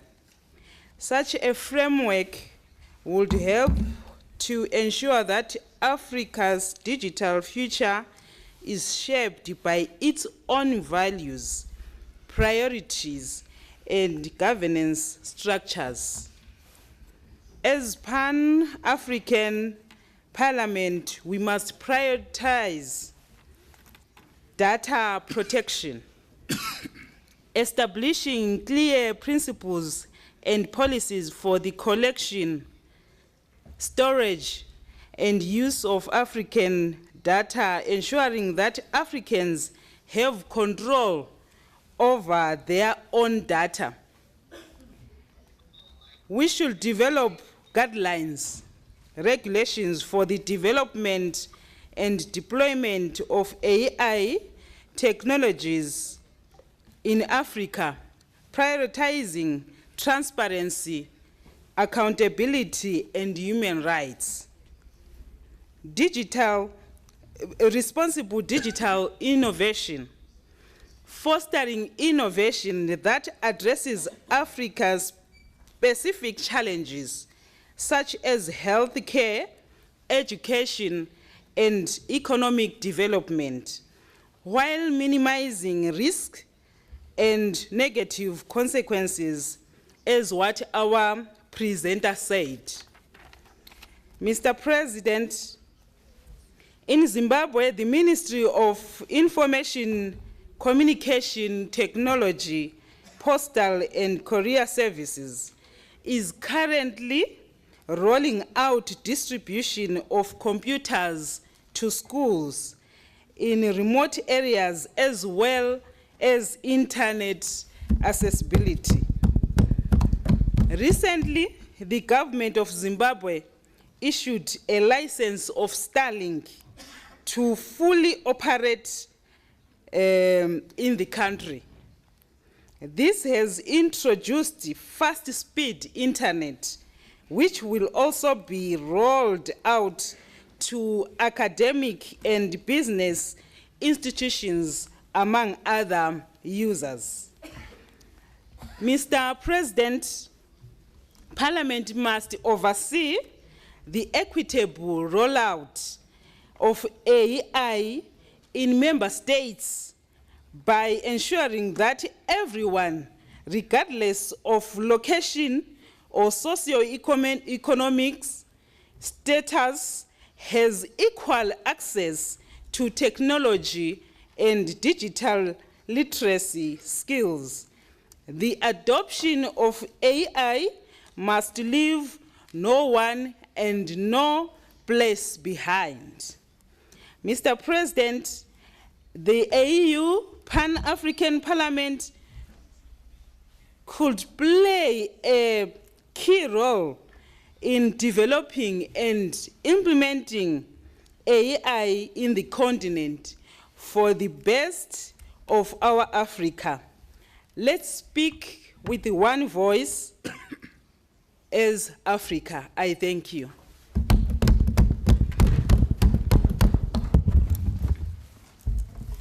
Honorable Jennifer Wibabara, Rwanda.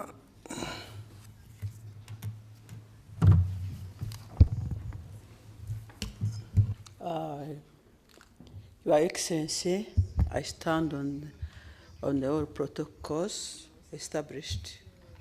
I wish to appreciate the speaker this morning that this can be called that speaking about AI and promoting AI on our continent can never be overstated. This is the time.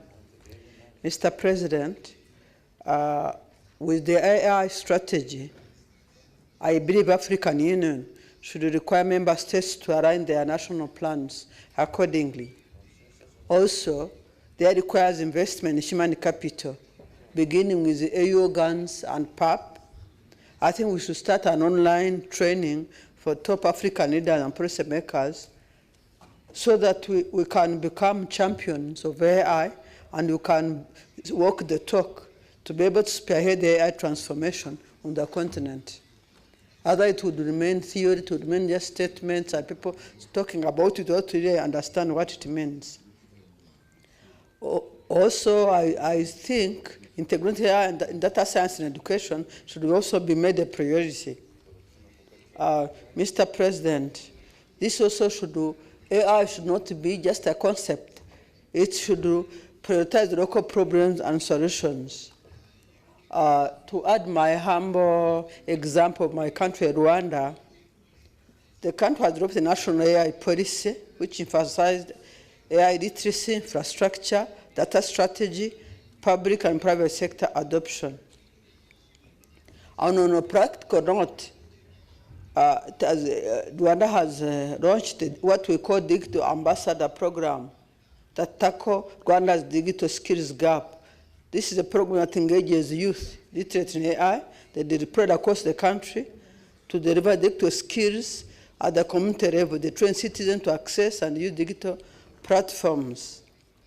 And since they are operated at the grassroots level, this has made Rwanda, that's from 2007 to 2024, they have trained above 3 million people. Now Rwanda moved from 10% digital literacy to over 75%. And Your Excellency, that also what happened before was installing the cyber network in the country to be able to connect to install connectivity so that service delivery can be achieved. Thank you, sir. Thank you. I think now, last but not the least, Honorable Fashi Botibik.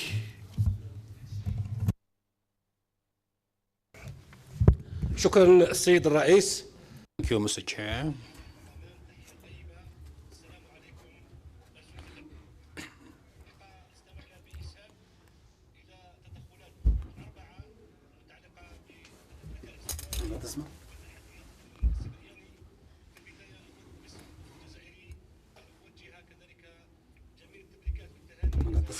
Thank you, Mr. We salute the people of Tunisia on the anniversary of their annual celebrations. With regard to the protection of data, especially the data transformation mechanisms, today we see a lot of exploitation of this, and there are a lot of challenges that we are facing, especially the sovereignty of data. And this approach, there is one problem that people talk about is Africa today, with all the legislation, with capabilities, is it ready for digital transformation and facing the impact of the attack that it can be exposed to from the world? So we are facing real challenges with regard to cyber risks. This is referred to many challenges that Africa is lacking infrastructure, and also Africa depends on countries out of the continent. With regard, and this is mentioned with my colleagues, by my colleagues. So we have to deal with this seriously. The African countries also are also subject to laws from outside the country that do not respect the sovereignty of the countries, like how Ibrahim Traore in Burkina Faso has drafted laws to protect local institutions. So we have to.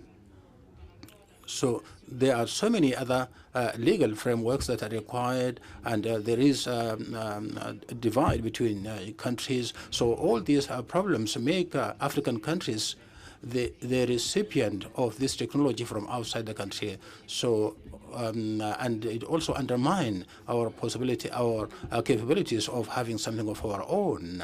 And there are some youth capabilities, women that need to be upscaled.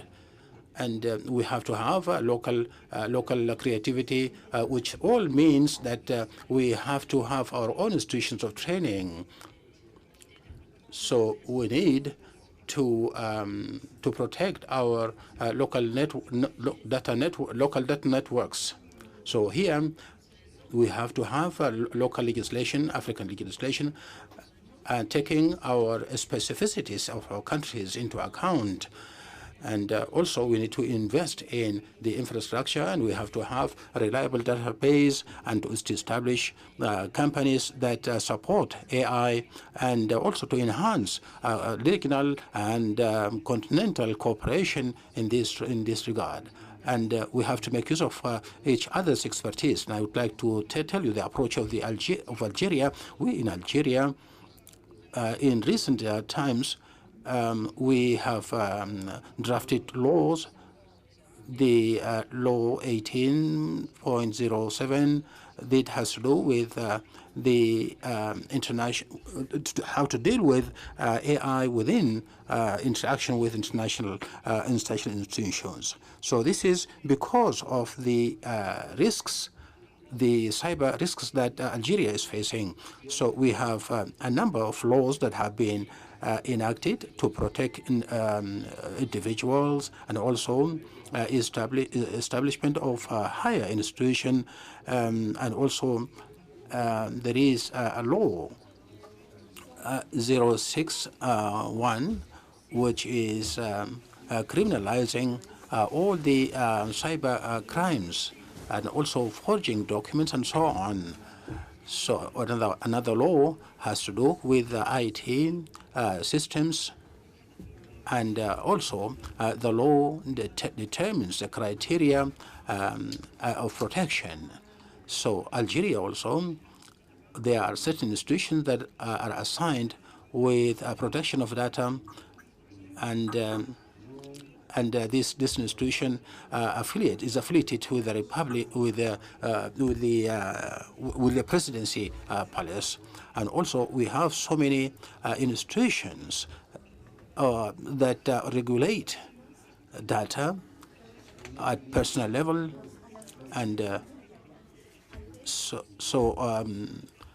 counter crimes. And also we have technical institutions and teams that affiliated with the national police, and also which are all make a network of protection of data. So I call upon all Arab countries to, African countries to make use of Algeria's expertise in this regard. And also there is a weakness of the digital culture in the citizens. So the recommendations today is that we have to have stringent criteria for data and training of the youth in this regard.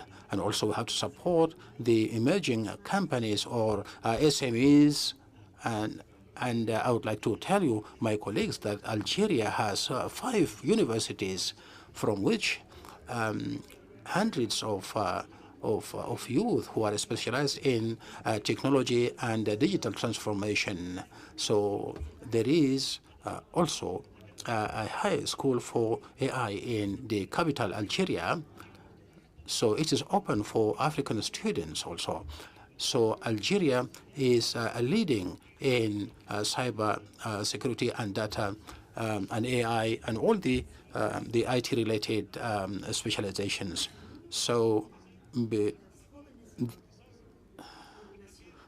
in conclusion, I hope that the workshops of the African Parliament take into account cyber security because we cannot talk about liberation without having control of our own data, and we have to have our own institutions in the process of data transformation.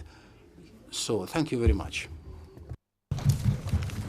Thank you. I almost said time is up, but because you are the last speaker, I allowed you to go on and on so that you wrap up everything. Thank you very much. It is now 1:07. 1:07, and at 2 o'clock we have a very important gathering in the chamber involving outsiders, some high profile, whatever profile people are coming to join us. So we cannot afford to be late for 2 p.m. Now, there are those who are responding. Look, let's not start another debate. Can you have your points? Points, just 1, 2, 3, 4. Just 1 minute, just touch on points. Touch on points only, please. We need to break now and go for lunch so that we are back at 2 o'clock. The chair of the committee responsible for this debate or topic, Honorable Baja, starts to respond.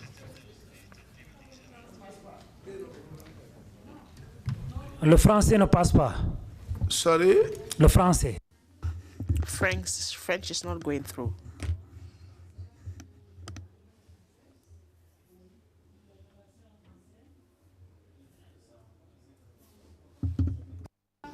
It's okay. So, Honorable Baja, there are how many who want to respond? So 4 minutes, 1 minute, 1 minute, 1 minute. Yeah, you can do it even from there, it's okay.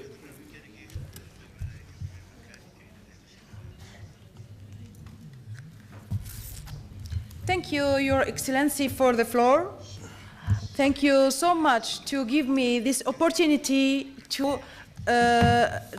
participate at this big event, a big and important event about AI Summit in Lusaka, Zambia. أشكركم معالي النواب. I do thank you, honorable members, for your giving the importance to this field, which is the artificial intelligence. There had been more than 20 inputs or interventions, and this is a big honor for me as chair of the committee on transport, and this subject becomes under the mandate of my committee. My respectable friend Mohammed Nasir from Chad, I honestly have enjoyed your intervention, and I would like to thank you for such a precise and perfect Arabic. I would like to reply to you that the technology by itself is not enough if it's not based on laws that can protect and safeguard freedom, especially when it comes to artificial intelligence. I would like to thank the honorable members from the Republic of Tunisia, and I would like to thank them for their national pride. Zimbabwe, Senegal. And I would like to thank the honorable member from Senegal on all the interventions that were on to the level. I would like to thank as well my colleague Esther from Kenya. Thank you very much. I do appreciate your support. I'm proud of your support. Honorable members in the African Summit, I have spoke to an African digital future based on the idea of building an integral and complete African system in order to enhance the artificial intelligence, whereby we can be emancipated from all the external ties. I have requested as well to have the establishment of specialized institutions in the AI and institutions that can tackle all the issues of transport, education, agriculture, and the rest. I have reiterated as well the governance of data and the development of policies that safeguard the personal data and help the establishment of AI that responds to the ethics. We need governorship, and we need to set up the rules in order to organize the AI in the the application of AI in modern technologies, and as a part of protection of human rights, we can use the AI as well by preventing those AI systems from violating the human rights and the people's rights.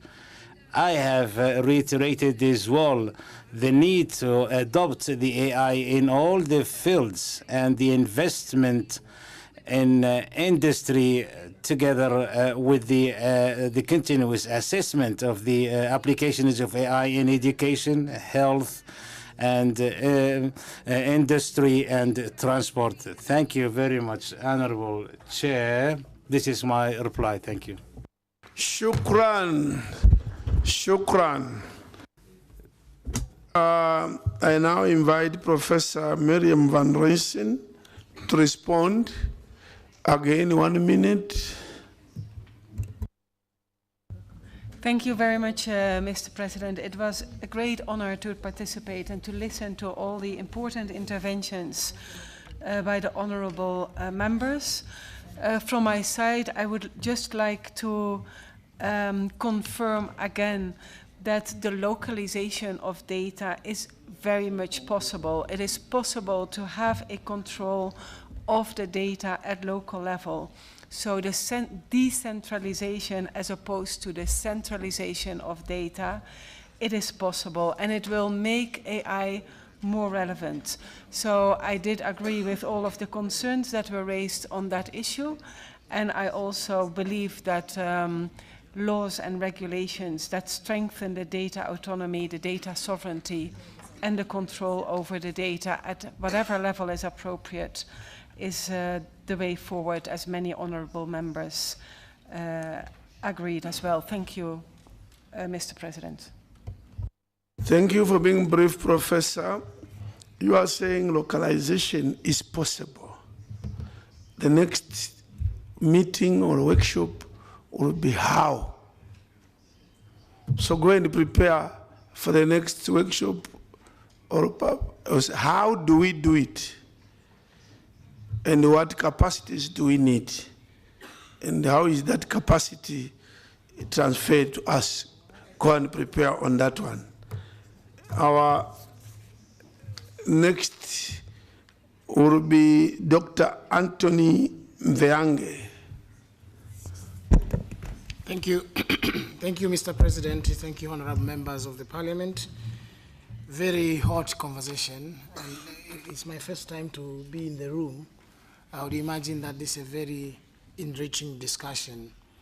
So I don't want to respond to specific questions, but I think I take all the questions and comments as a starting point, because African Population Health Research Center is currently in the process of finalizing an MOU with PAP. So that will open door for a lot more engagement and conversations going forward.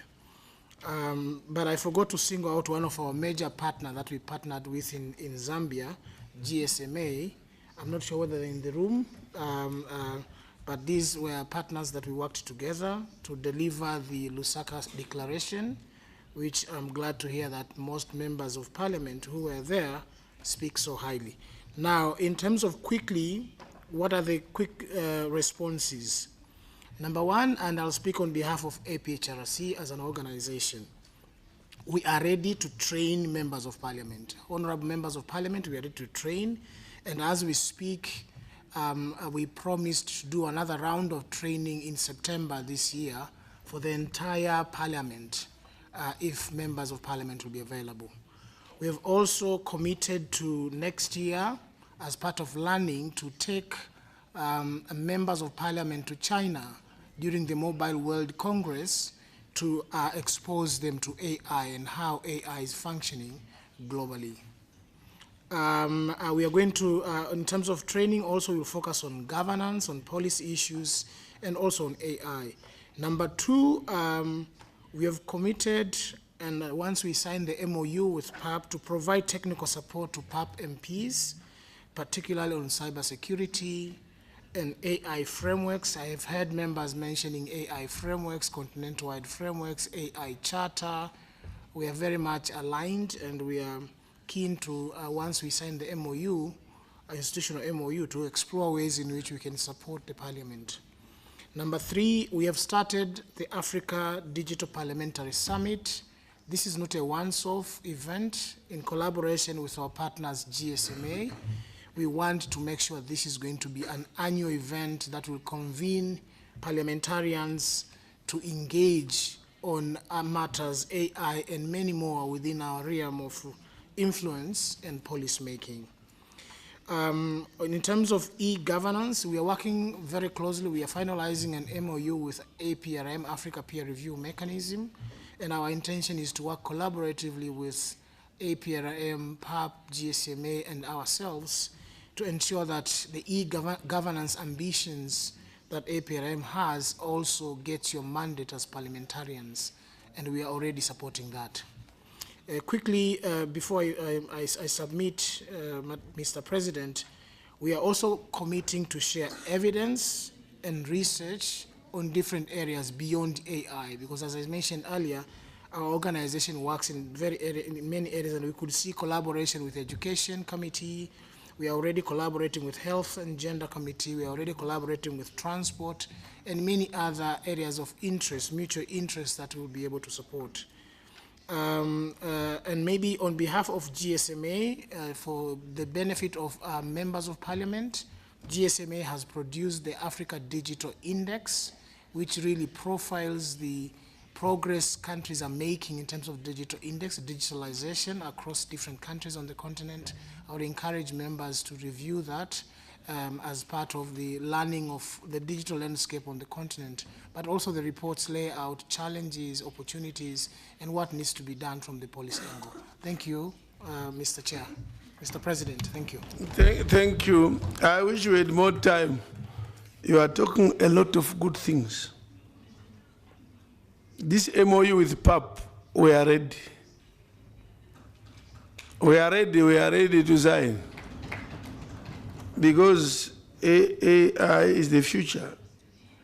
Now the training in September, we are ready. We are going to give you the dates. We will be here as PAP, 22 to 27 September. We will be holding our committee session, 22, 27, that period. Although we may come earlier for the workshop.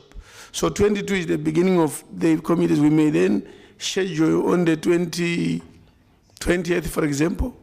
We may have to have a 2-day workshop on these things. Yeah, we are likely to schedule.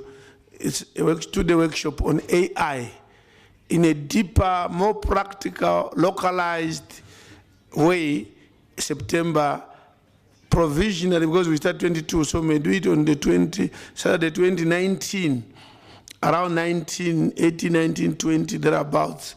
That will be the workshop. And then the committees meet from 22 to 27. So MPs, take note some of these dates as much as you can, because you want to plan also that we are going to do that.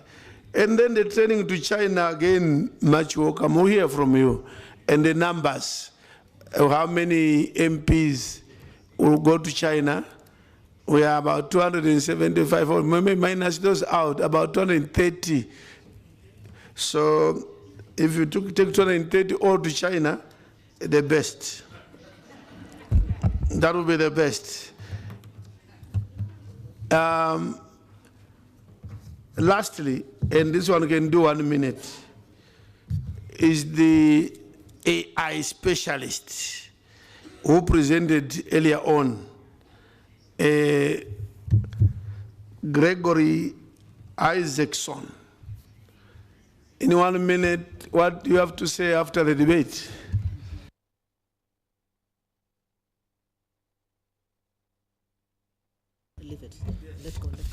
Thank you, Mr. President, and excellent questions from all the honourable members.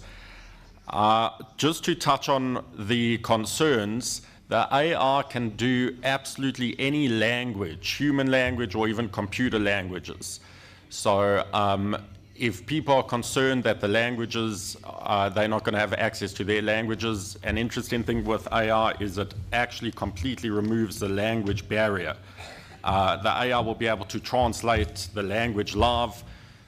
People will be able to get whatever they need in whatever language they want.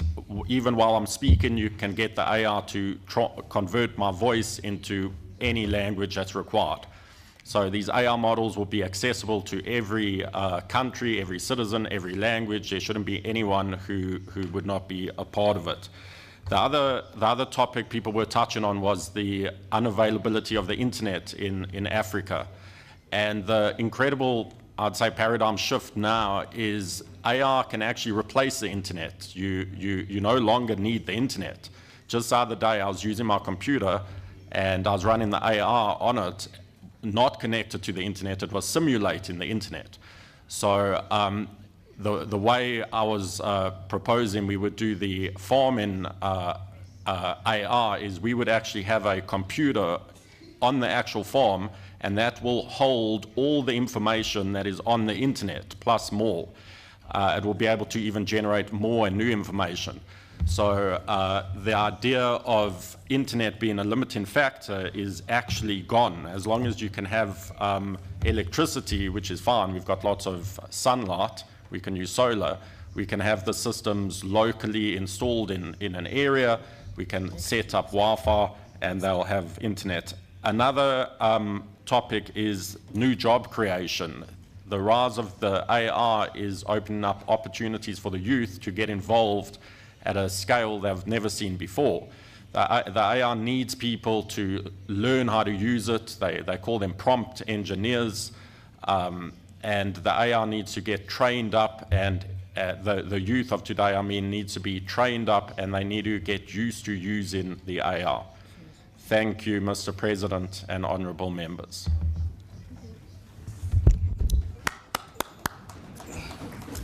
Thank you. Can we clap for all the presenters? As we close, I want to say, yes, there will be misgivings, there will be apprehensions, about AI in terms of this or culture or abuse, and it is true. But I'm reminded of a writer who says, please, reality testing is very important. AI is a reality. It's here to stay and grow. So the best is not to run away from it, but to make sure that you are part of it. And then you can complain and direct it from within, not from outside. And it reminds me of a writer, a novel by Ngugi wa Thiong'o, I think, The River Between. When the education system was brought in slowly by the whites, I think this was East Africa, I think in Kenya. And people are saying, no, this, they want to poison our minds. We should not send our children to school.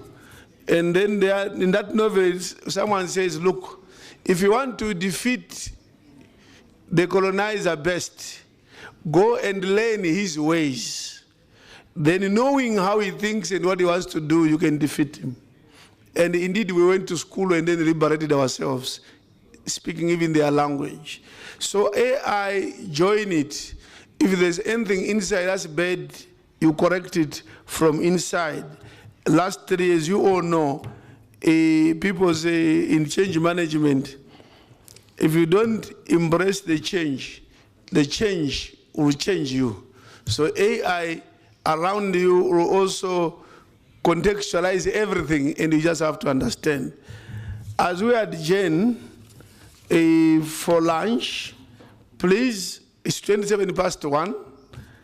We will not change the afternoon session time, which is 2 o'clock, because we have a lot of outsiders, and they can't come at 2 here and sit without MPs. And MPs are encouraged, please, to be in the chamber by 2 p.m. There will be a big event, a joint meeting with the South African Parliament on harnessing parliamentary diplomacy for the realization of global solidarity, equity, and sustainability. This will be led by the Committee on Gender, Family, Youth, and People with Disabilities, the Women Caucus, Youth Caucus, and the Committee on Education. I think so. That is for this afternoon. As a result, the Youth Caucus will not meet this afternoon because the youth will be in the chamber participating in this joint meeting for this afternoon. So Youth Caucus must be moved next week, but the youth will be in the chamber. Then on Monday we have a big symposium. Today's one on G20, there's something called G20 and the P20. So this is a G20 event. We are preparing for the G20. So these are activities towards G20. On Monday, the G20 joint meetings again with the South African Parliament will continue. This afternoon, it will go focus more on youth and women. On Monday, it will be for everybody. So we'll have a big symposium in this hall beginning 9 a.m. on Monday. The normal debates of committees and sitting will commence on Tuesday at 9. So 3 things. This afternoon, we are here for the harnessing parliamentary democracy and the rest.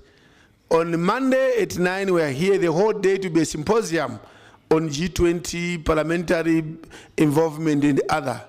And then on Tuesday, 9 o'clock, we come back to continue with our usual debates. I now adjourn. Technically, I adjourn to Tuesday at 9 in terms of parliamentary sitting. But we are meeting this afternoon again as parliamentarians and others. And we are meeting on Monday at 9 for the G20 symposium on Monday. Please, good lunch, sweet lunch. Be back by 2 o'clock, I thank you.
Yes, 1 2 1 2.